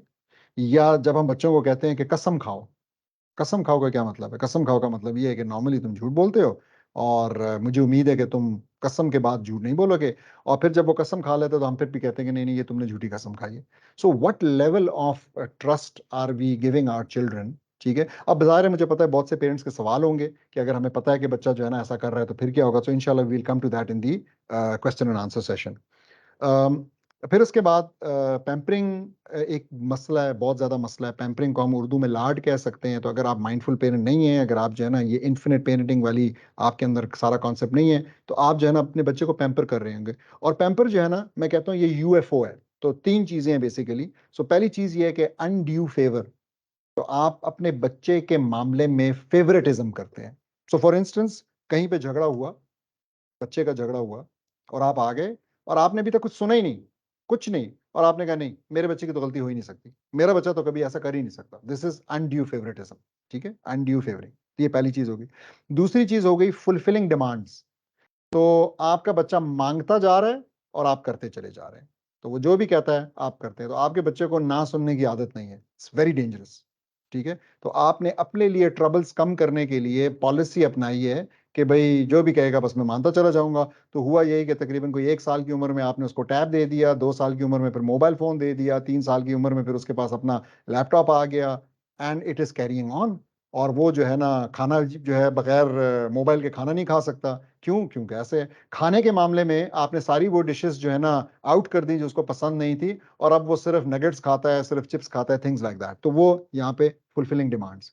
और तीसरा point, over facilitation. Over facilitation से मुराद ये है कि एक बच्चा जो है कुछ काम खुद कर सकता है और आप उसको फैसिलिटेट करते हैं, या आप उसके लिए करते हैं, या आपने उसके लिए नौकर रखे हैं जो कि करें। सो फॉर इंस्टेंस, एक बच्चा जो है अपने तस्मे खुद बांध सकता है और आपको उस पर बहुत रहम आता है और आप उसके लिए उसके तस्मे बांधते हैं।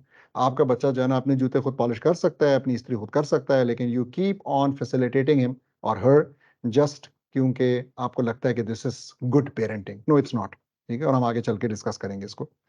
तीसरी जो चीज है जो स्पॉइलर है वो है online. So if your child is online too early, too long, ठीक है, in the wrong hours, this is bad parenting.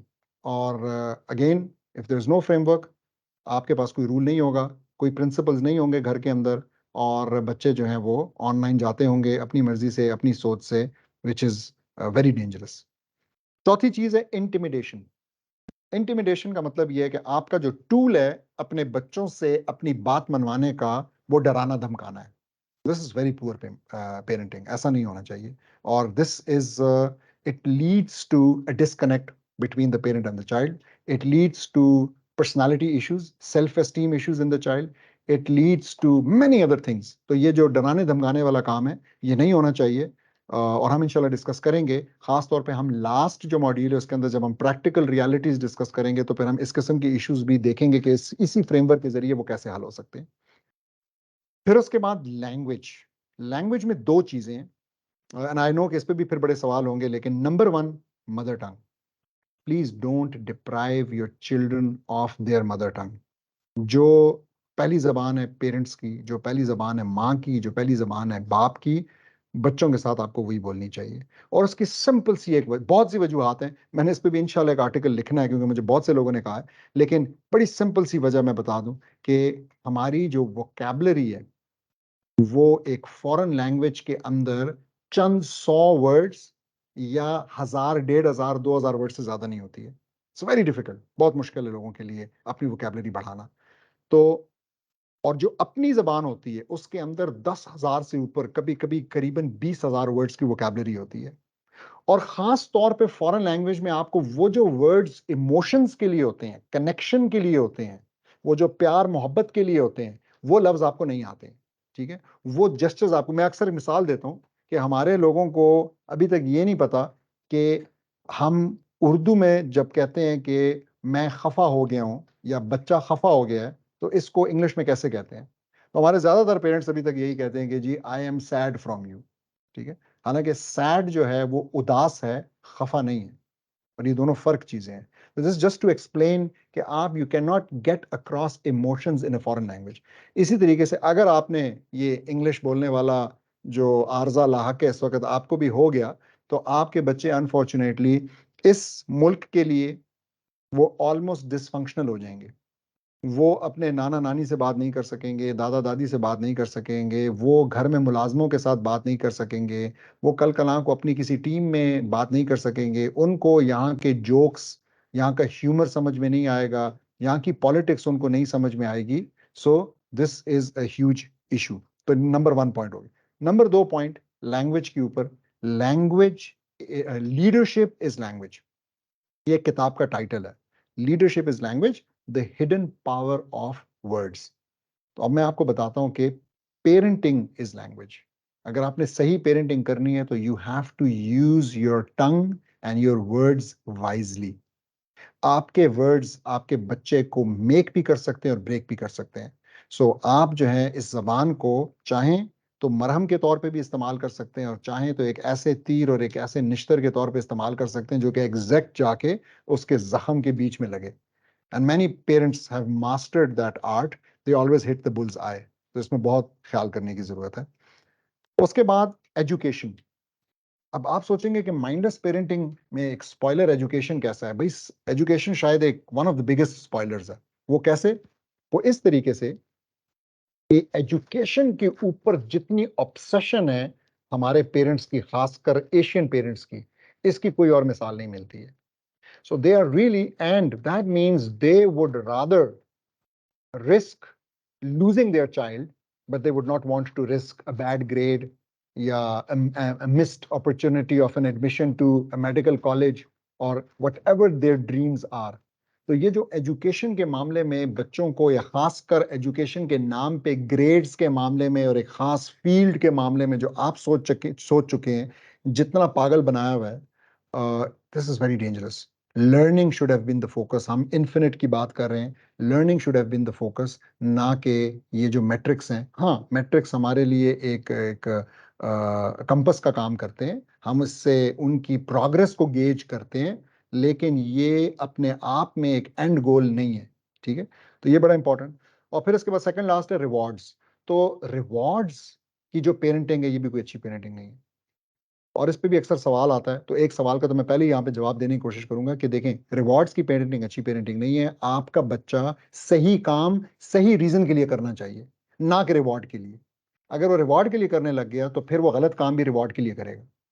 और इस वक्त हमारे पास इस मुल्क के अंदर enough people are there who are doing wrong things for rewards. ठीक है, तो हमें ऐसे लोगों की जरूरत नहीं है।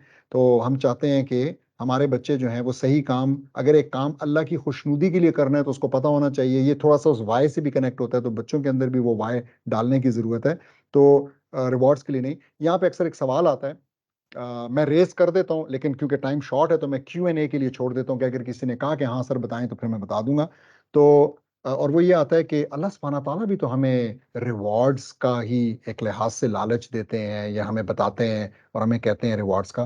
तो अगर अल्लाह सुब्हाना ताला ऐसा कर रहे हैं तो इंसान या पेरेंट ऐसा करे तो उसमें क्या फर्क है? Usually I make it a very interactive question, और मैं लोगों से पूछता हूँ कि ऐसा क्यों है, लेकिन अभी क्योंकि हमारे पास थोड़ा सा टाइम का और थोड़ा सा ये ऑनलाइन की वो बंदिश है तो मैं ऐसा नहीं करता। Last point, sedentary lifestyle. आप सब जानते हैं कि जो हमारा लाइफस्टाइल है ये हमारे पेरेंट्स का भी नहीं था, उससे पहले तो बिल्कुल नहीं था। तो हमारा जो पूरे का पूरा, I call it the dress, ठीक है, so we need to dress up. What is dress? हमारी diet.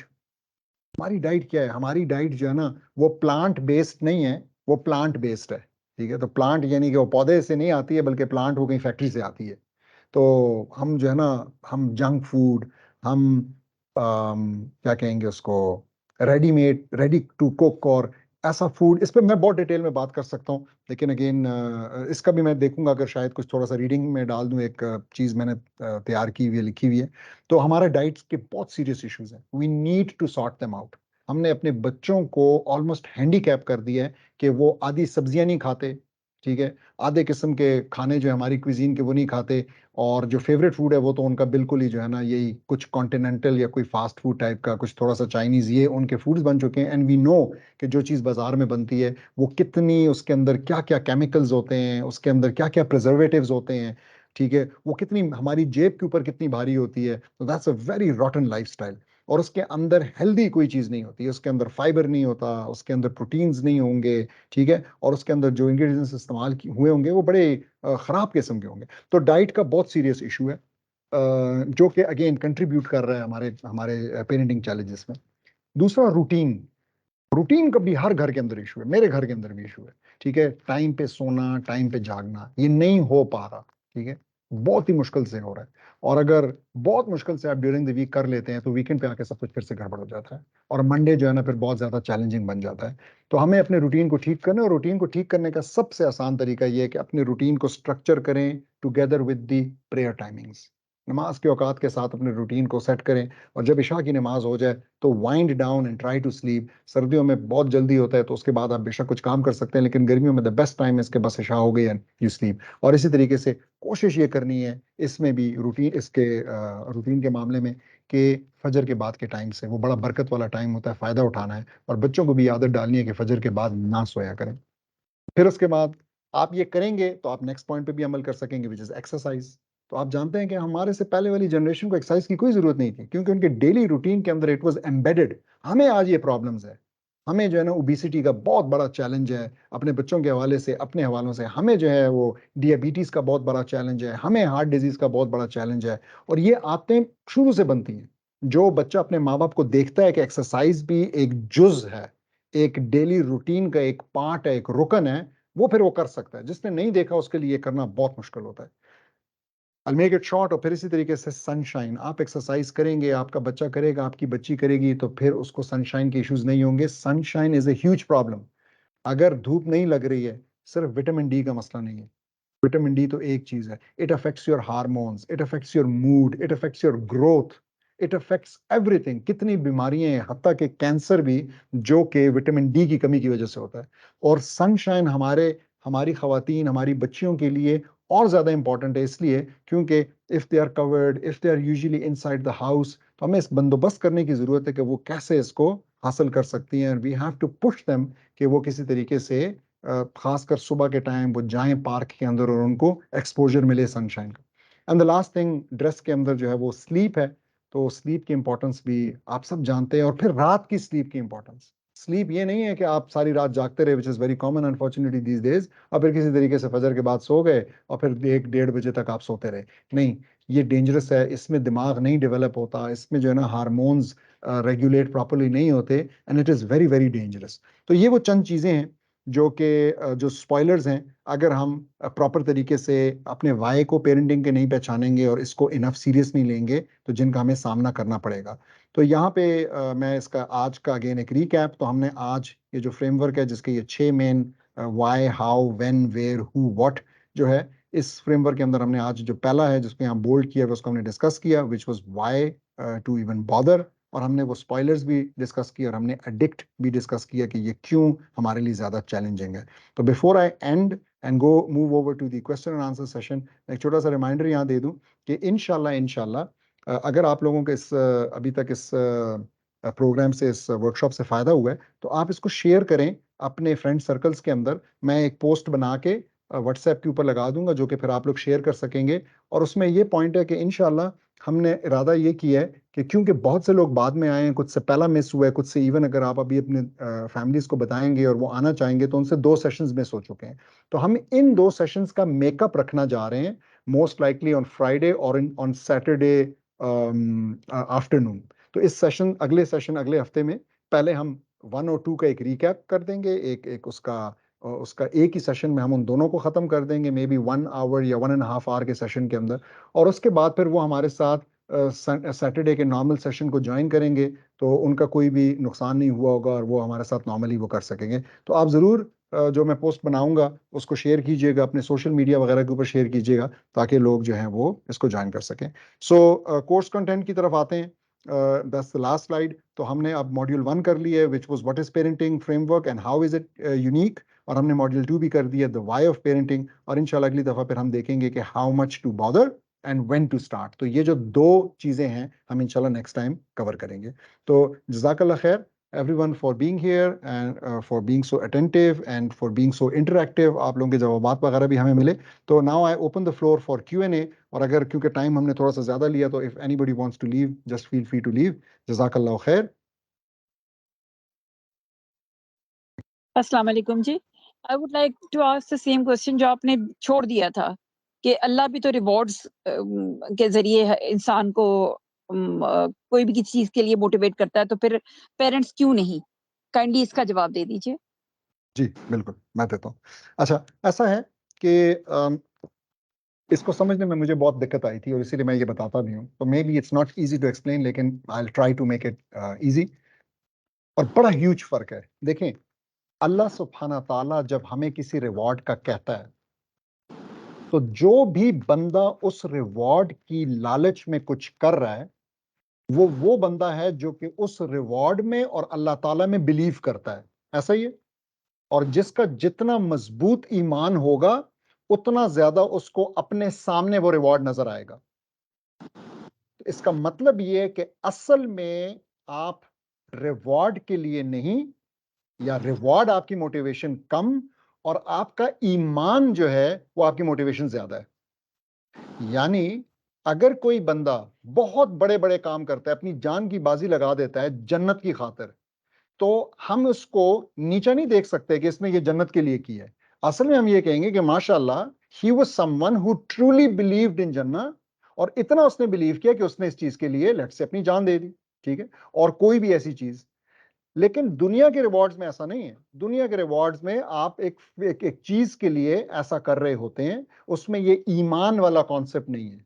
So to make it very simple, I leave you with a question, और वो ये है कि कितने लोग अपना डीएचए या बहरिया का प्लॉट जन्नत के प्लॉट के लिए एक्सचेंज करने के लिए तैयार होंगे? आई थिंक जो भी इसका जवाब बनता है वो इस फर्क को एक्सप्लेन करता है कि अल्लाह सुब्हाना ताला के वादे के ऊपर कुछ करना क्यों असल में एक रिवॉर्ड की लालच नहीं है, या ना होने के बराबर है, या कम है, और ईमान की निशानी ज्यादा है, which is actually a very positive thing. और वो एक असल रिवॉर्ड का हकदार वही बंदा है जिसका इतना ईमान हो। I hope that clarifies. Ji, anyone else जिसका सवाल हो? अस्सलाम वालेकुम रहमतुल्लाह। अस्सलाम वालेकुम रहमतुल्लाह। जी वालेकुम अस्सलाम। सर ये जो पहले 2 मॉड्यूल्स के इनकी रिकॉर्डिंग मिल सकती है सर? हाँ जी बिल्कुल। मैं इंशाल्लाह आज का मॉड्यूल था और इससे एक पहले का था ना, तो अगर आपने आज का अटेंड जी किया तो सर। आपसे सिर्फ एक मिस हुआ है, तो रिकॉर्डिंग भी मिल जाएगी। वो व्हाट्सएप ग्रुप के ऊपर ही मैं शेयर करता हूँ और मेरे यूट्यूब चैनल पे भी अपलोड हो जाती है, जो कि माइंड सीव्स के नाम से ही है। और मैंने जैसा कि बताया कि इंशाल्लाह हमारा जुम्मे या हफ्ते को, यानी आने वाले जुम्मे या आने वाले सैटरडे को हमारा इरादा है कि हम एक मेकअप क्लास रखेंगे ऑनलाइन ही, ठीक है, जो कि पहले 2 सेशंस को सम अप कर देगी इंशाल्लाह। जज़ाकुमुल्लाह खैरन। सर मेरा एक क्वेश्चन है। जी जी।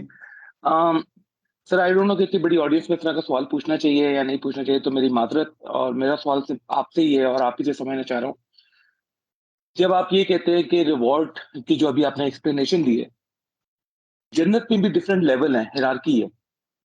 हमें बता दिया गया कि अगर आप ये फर्ज पूरे करते हैं तो आप क्वालिफाई कर जाते हैं और आप दोज़ख से बच जाएंगे। अगर आप नहीं करते हैं तो आपको अकाउंटेबिलिटी होगी और सजा मिलेगी। मगर अगर आप कर जाते हैं तो उसके बाद आपको ये सुन्नत पूरी करनी पड़ेगी, नवाफिल पूरे करने पड़ेंगे, उस हिरार्की में जिक्र करना पड़ेगा, उस हिरार्की में ऊपर जाने के लिए। तो हाईएस्ट रिवॉर्ड के लिए आपको ज्यादा एफर्ट करनी पड़ेगी। ठीक है, बिल्कुल सही। तो so what's the question? Sorry I couldn't get that. तो सर स्पॉइलर तो ना हुआ ना रिवॉर्ड आपका? सॉरी क्या ना हुआ? स्पॉइलर तो ना हुआ रिवॉर्ड आपका? नहीं नहीं, देखिए फिर से मैं आपको यही बता रहा हूँ ना कि ये दोनों आपस में इक्वल नहीं है। मतलब ये दोनों जो है ना, इनको नहीं मिलाया जा सकता। मेरा तो पॉइंट ही ये है कि ये फर्क है, मैं तो यही बता रहा हूँ। और मैं ये कहना चाह रहा हूँ कि दुनिया में अगर कोई रिवॉर्ड के लालच में, अगर हम अपने बच्चों को रिवॉर्ड का लालची बना दें, मिसाल के तौर पे, बड़ी सिंपल सी मिसाल के तौर पे हम उसको कहते हैं कि तुम नमाज पढ़ो और तुम नमाज पढ़ोगे तो मैं तुम्हें फलानी चीज लेके दूंगा। तो this is dangerous, this is not good, ठीक है। और मैं इसके लिए एक और बात बता दूं, what you could do is कि आप ऐसा करें कि आप जो है ना, अपने बच्चे का नमाज पढ़ने का एक्सपीरियंस अच्छा बनाने के लिए आप ऐसा करें कि जब भी वो नमाज पढ़ता है, जब भी आपके साथ जाता है, तो आप बाद में जो है ना, उसको कहे बगैर, लिंक एस्टैब्लिश किए बगैर उसको रिवॉर्ड करें। तो आप जो है ना, बच्चे को मस्जिद ले गए, आप अपने 7 साल 8 साल के बेटे को मस्जिद ले गए, वापसी पे जो है ना उसको कुछ खिला दिया, दुकान का चक्कर दे दिया, उस दिन शाम को उसको साइकिल पे बिठा के चक्कर दिया, things like that, you could do that. तो जी सर मेरा सवाल एक और पर्सपेक्टिव में जा रहा है कि अगर मैं ज्यादा जिक्र करता हूँ तो वो जिक्र मैं कर रहा हूँ रिवॉर्ड के लिए। अगर रिवॉर्ड बीच में से निकाल दिया जाए तो अल्लाह सुब्हाना ताला की खुशनुदी हासिल करने के लिए, उनकी मोहब्बत का हकदार बनने के लिए, अल्टीमेटली तो फिर भी वो रिवॉर्ड के साथ ही लिंक होगा ना? बिल्कुल ऐसा ही है। मैं फिर कहूंगा, मैं शायद नहीं अच्छी तरह समझा सका। मैं कहूंगा कि देखें, मेरा पॉइंट ही ये है कि जो अल्लाह सुब्हाना ताला ने रिवॉर्ड्स बताए हैं, हमें उसका मुतलाशी होना चाहिए। बिल्कुल मैं यही कह रहा हूं जैसा आप कह रहे हैं, और हमें बहुत उसकी, लेकिन मैं ये बता रहा हूं कि उनको फॉलो करना, उन रिवॉर्ड्स को सीख करना असल में ईमान की निशानी है, क्योंकि वो रिवॉर्ड्स हमारे लिए एक पर्दे के पीछे हैं। वो रिवॉर्ड्स हमें दुनिया में नहीं मिलेंगे, बिल्कुल नहीं मिलते दुनिया में, ठीक है। तो अगर वो हमें दुनिया में मिलते होते तो फिर उनकी रियलिटी और ये जो माँ बाप प्रॉमिस करते हैं उनकी रियलिटी एक होती। लेकिन क्योंकि हम यहाँ पे करते चले जाएंगे इस उम्मीद और इस यकीन की बुनियाद पर कि अल्लाह सुब्हाना ताला ने जो प्रॉमिस किया वो पूरा करेगा, तो ये असल में ईमान की निशानी बन गई। तो मतलब ये वो लालच इसमें नहीं है, या लालच अगर है भी तो दैट इज ए लालच, अच्छा लफ्ज नहीं है लेकिन समझाने के लिए, लालच बेस्ड ऑन ईमान। तो वो ईमान असल में वो पॉइंट है जो कि सामने आ रहा है, और दैट्स द डिफरेंस। लेकिन अदरवाइज जो आप कह रहे हैं मैं बिल्कुल इससे एग्री करता हूं कि इट इज वेरी इंपॉर्टेंट कि हमें शौक हो अल्लाह सुब्हाना ताला के वो जो रिवॉर्ड्स उन्होंने प्रॉमिस किए हैं उनको हासिल करने का, चाहे वो जन्नत जैसी बड़ी चीज है, चाहे वो बहुत ही कोई छोटी चीज है जो अल्लाह ताला ने हमें प्रॉमिस की है, अगर हमें छोटी लगती है, हमें उसका शौक होना चाहिए। आप बिल्कुल ठीक कह रहे हैं। जी जी अस्सलाम वालेकुम सर। जी वालेकुम सलाम। डॉक्टर साहब मैंने ये पूछना था कि ये जो इनपुट आंसर्स आए हैं जो आपने ड्यूरिंग द सेशन क्वेश्चन की रेज की हैं, तो उसमें मुझे कोई ऑप्शन नहीं नजर आ रहा था कि मैं उस पे इनपुट कहाँ से दूं। अच्छा, तो उसमें आपने ऐसा करना होगा जी अगली दफा इंशाल्लाह कि आप अपने ब्राउजर में या गूगल में यानी सर्च इंजन में जाके menti.com लिखेंगे, MENTI.com, और आप जब वो एंटर दबाएंगे तो एक वेबसाइट खुलेगी और वो आपको डायरेक्ट कहेगी कि कोड डालें। वो कोड हम आपको देंगे, वो प्रेजेंटेशन के साथ होता है, हर दफा डिफरेंट होता है, प्रेजेंटेशन का एक ही कोड होता है। आप वो कोड डालेंगे और फिर उसके बाद आप हमारे साथ कनेक्ट हो जाएंगे और आपके सवाल और जवाब हमें नजर भी आएंगे और आप जो है ना वो इंटरेक्टिवली हम कर सकेंगे इंशाल्लाह। शुक्रिया बहुत बहुत, नोट बहुत कर लिया। शुक्रिया। अस्सलाम वालेकुम डॉक्टर साहब। वालेकुम सलाम। सर मैं उमर बोल रहा हूँ यूके से। जी मैंने ये सर क्वेश्चन करना है कि देखें इधर यूके बाहर बच्चों को बड़ा करना वैसे काफ़ी चैलेंजिंग है, तो मैं ये आपसे पूछना चाह रहा हूँ, इज इट पॉसिबल आपके साथ या कुछ और सीनियर के साथ एक सेशन हो जहाँ पे मैं और बाकी लोग अपने क्वेश्चंस ला सकें जो डिफ़िकल्टीज हम फेस कर रहे हैं, उसके उसकी तरफ आपकी एडवाइस या कोई ये मुझे बता सके जी कि what has worked for their kids, ताकि हम एक दूसरे के एक्सपीरियंस से सीख सकें। फॉर एग्जांपल जैसे सुबह की नमाज है और बड़ों की फर्मा बरदारी है, और जैसे मैं चाहता हूँ मेरा बच्चा कोई बाहर अंकल आ रहे हैं तो खड़ा होकर सलाम करे जैसे हम पाकिस्तान में करते हैं, ये चीज़ें उनको समझाना, सिर्फ ये नहीं कि फादर के खौफ से वो करें, उनके में इंस्टॉल करना, ये चीज़ें सर आपके एक्सपीरियंस से बाकी सीनियर जो बता सके हाँ यार मैंने ये किया और मेरे बच्चे के साथ that has worked for me, अगर ऐसा कुछ हो सके आई वुड रियली अप्रिशिएट इट। सही है। अच्छा, पहले तो मैं इस वक्त मेरा बेटा मेरे सामने बैठा हुआ है, मेरा 18 साल का बेटा, और ऑनेस्टली मैंने कभी इससे ये बात कही नहीं है, लेकिन आपने क्योंकि ये चीज़ की, तो normally when I stand up he stands up, and until I am seated तो ही वुड रिमेन स्टैंडिंग। और माशाल्लाह ये माशाल्लाह। ये अपने छोटे भाई पे उससे भी होता है, अगर ये देखे कि वो जो है ना बैठा हुआ है और मैं खड़ा हूं, तो ये उसको भी कहता है कि आप तुम में मतलब तमीज नहीं है। तो यस, मैं अच्छा आपके ये जो कंसर्न है समझ सकता हूँ। मैं दो बातें कहना चाहूंगा।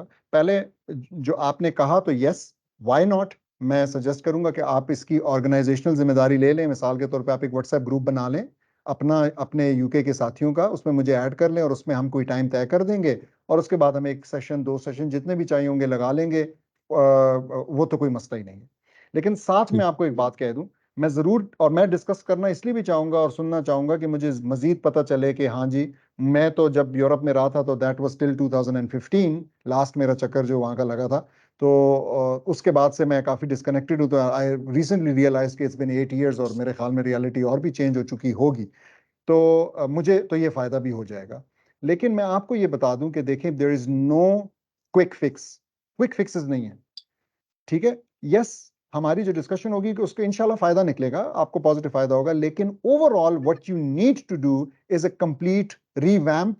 खास तौर पे अगर मतलब इश्यूज ज्यादा हैं अपने हमारे अंदर, हमारी पेरेंटिंग के अंदर, हमारी सोच के अंदर, हमारे कॉन्सेप्ट्स के अंदर, हमारे मिजाज के अंदर, हमारे ठहराव में, ठीक है, तो हमें इस पे काम करना पड़ेगा। और वो काम करने के लिए आई थिंक, यानी मेरी तरफ से जो कंट्रीब्यूशन है वो ये कोर्स है। और मुझे पूरा यकीन है कि अगर कोई ये कोर्स करता है विद ऑल इट्स लवाजमात, यानी जो रीडिंग मटेरियल है और जो क्विजेज वगैरह हैं, तो मुझे नहीं लगता कि उसके बाद उसकी जो पेरेंटिंग है वो सेम रहेगी या उसमें कोई खातर खा चेंज, पॉजिटिव चेंज नहीं आएगी। मुझे यकीन है कि होगा। सो दोनों चीजें, एक चीज yes what you said, we can do that. मेरा व्हाट्सएप नंबर आप सबके पास है, क्योंकि ठीक अगर आप उस ग्रुप में हैं तो आपको नजर आता होगा, यू कैन ऐड मी, बना दें उस तरीके से, या मेरे साथ कोऑर्डिनेट कर दें, मुझे बता दें कि कब करना है, और इंशाल्लाह व्हाटएवर आई एग्री टू तो मैं उसको इंशाल्लाह करूंगा। लेकिन ठीक दूसरी चीज यही है कि you have to carry on इंशाल्लाह विद दिस कोर्स। इंशाल्लाह sir, thank you very much. Welcome. यहाँ पे एक सवाल है जी।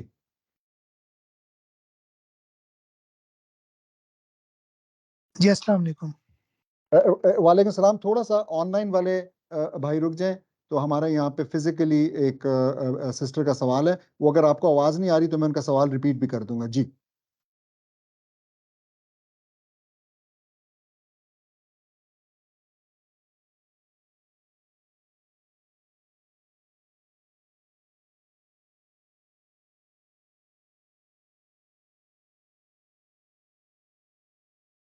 ठीक है, ये पहला सवाल है। ठीक है, ये पहला सवाल है। इस सवाल को मैंने और मेरी अहलिया ने बहुत डिस्कस किया है, और वो ये है कि जी हमसे या बहुत से पेरेंट्स से तो बहुत सी मिस्टेक्स हो चुकी होंगी, बहुत सी चीज़ें ऐसी हो चुकी होंगी जिनका उनको आज रिग्रेट है, नदामत है। तो how will this course help them? तो मेरा जवाब बड़ा सिंपल सा है, और मेरा जवाब ये है कि आपने मतलब दो बातें समझने वाली हैं। पहली बात ये है कि ऑफ कोर्स अगर किसी के बच्चे छोटे हैं या अभी नहीं हैं, तो उसको जितना फायदा इस कोर्स से होगा या किसी भी एफर्ट से होगा जो कि वो टुवर्ड्स पेरेंटिंग करता है, किसी भी एफर्ट से, ये क्या एफर्ट है कोई भी, उतना जो कोई हाफ वे थ्रू है या उसको लगता है कि बस अब मेरे बच्चे जो है ना मजीद मेरी नहीं सुनते हैं, बड़े हो चुके हैं, बालग हो चुके हैं, तो उनको शायद इतना नहीं होगा। आई अंडरस्टैंड दैट, ये तो एक चीज होगी। लेकिन सवाल ये है कि हमारे लिए देखें, एक रसूल सल्लल्लाहु की बहुत खूबसूरत हदीस है, और वो कहती है, बाज़ बिस्मिल्लाह कहती है, इन्नमल आमालो बिल खवातीम। ठीक है, आमाल का दारो मदार खात्मे पर है, खात्मे पर। इसका मतलब ये है कि the most important actions are our last actions. तो इसका मतलब कहने का यहाँ पे ये कि अगर हमसे कोई भी गलती हुई है, what we actually want is कि जिस वक्त हम अपने रब से मिलें, उस टाइम हम उस स्टेट में मिलें कि हम उस गलती को ना कर रहे हो, और हमें रियलाइजेशन भी हो, हमने उसकी तौबा भी की हो, और हम जो भी मेक गुड कर सकते हैं हम कर चुके हो। तो कहने का मकसद ये है कि ये कोर्स हमें, या कोई भी पेरेंटिंग की प्रॉपर एफर्ट जो कि well grounded in Quran and सुन्ना हो, वो हमें इस काबिल बनाती है कि हम उस नुकसान जो भी हुआ है उसके साथ ए हम डील कर सके प्रॉपर तरीके से, और be we make good of it. तो जो भी उस वक्त हो सकता है हम उसको करें। और तीसरा कि हम उसके साथ या उसके कॉन्सिक्वेंसेस के साथ फिर तीसरी बात जिंदा रह सके रिलेटिवली आसानी से, यानी हमें जो उसकी एक्सेप्टेंस है वो आए। तो I hope that answers the question.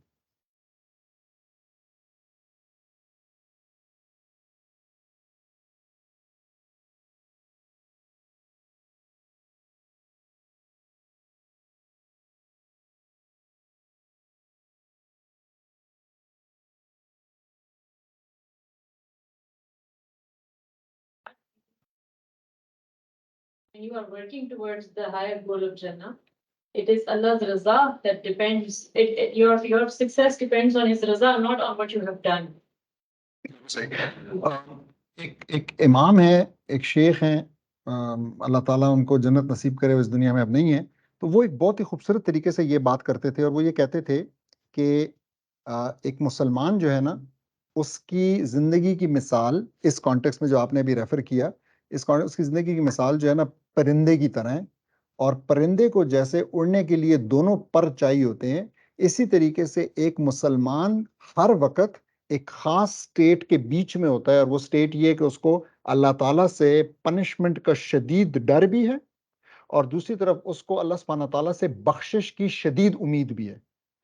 तो आप अगर देखें तो आपको सोसाइटी में तीन किस्म के लोग नजर आएंगे। एक जो कि इसके बैलेंस को मेंटेन किए हुए हैं, जिसकी वजह से वो ना उम्मीद भी नहीं है और बहुत ओवर हैप्पी भी नहीं है और काम कर रहे हैं।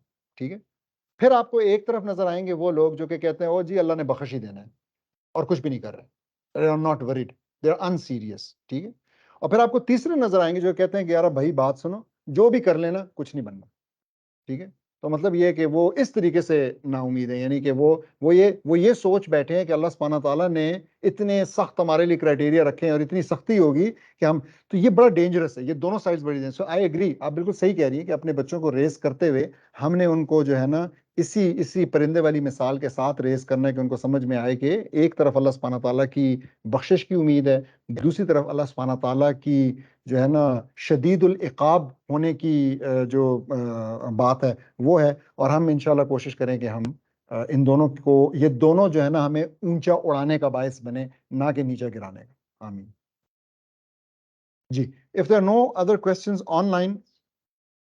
डॉक्टर साहब एक छोटी सी चीज है, एक छोटा सा सवाल है, और ये मेरा पर्सनल लेवल पे ये है, अगेन समहाउ दी अदर, पता नहीं मुझे लगता है कि ये टॉपिक के बारे में मैंने अपने बच्चों को नहीं बताया कि जी मैं कोई कोर्स अटेंड कर रहा हूँ या क्लास अटेंड कर रहा हूँ, बट कि जबकि मैं अगर कोई ब्लॉकचेन का या आर्टिफिशियल इंटेलिजेंस का कोर्स कर रहा होता या बैठ रहा होता उसकी क्लास पे, तो मैं बच्चों को बड़ा प्राउडली बताता कि बेटा मैं ये क्लास कर रहा हूँ। मुझे ये समझ नहीं आ रही कि पेरेंटिंग के ऊपर अगर मैं उनको बताता हूँ तो एक किस्म का एडमिट करने वाली बात है कि जनाब मेरे अंदर मिस्टेक्स हैं या मेरे अंदर गैप है जिसको मैं फिल करना चाहता हूँ। तो मुझे somehow the other एक मतलब मैं एक किस्म का छुपा के ये एक्टिविटी कर रहा हूँ। मुझे उसका मकसद नहीं समझ में आया कि ये फीलिंग क्यों आ रही है? हालाँकि ये ऐसा टॉपिक है यूनिवर्सल इश्यू है और इसके बारे में मैं अपनी फैमिली के साथ नहीं शेयर कर सकता अभी तक। मैं आपके इस फीलिंग को बहुत ही अच्छी तरह समझ सकता हूँ, ठीक है? तो सबसे पहले मैं ये कहूँगा, may Allah reward you for your sincerity and may Allah reward you for your efforts.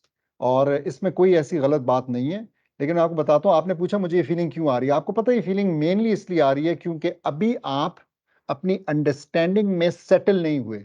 So once you settle in your understanding और आपको ये समझ में आ जाए लेट्स से कि आपने क्या चीजें इतनी ठीक नहीं की और क्या चीजें असल में ठीक थी, किन चीजों में काम ठीक था लेकिन नीयत या अंडरस्टैंडिंग ठीक नहीं थी, वगैरह वगैरह।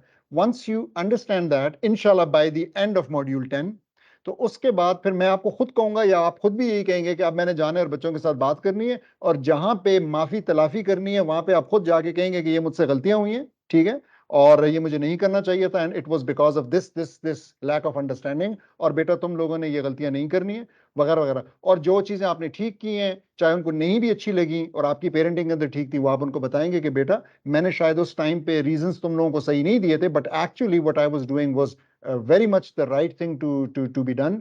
और आज भी मुझे दोबारा मौका मिले तो मुझे ऐसा ही करना पड़ेगा because this is how it should be. तो ये सारा, तो दैट्स वाई, तो मतलब what you are going through I can really understand and everyone maybe has gone through such feelings. तो आप इस पे हैरान और परेशान ना हो।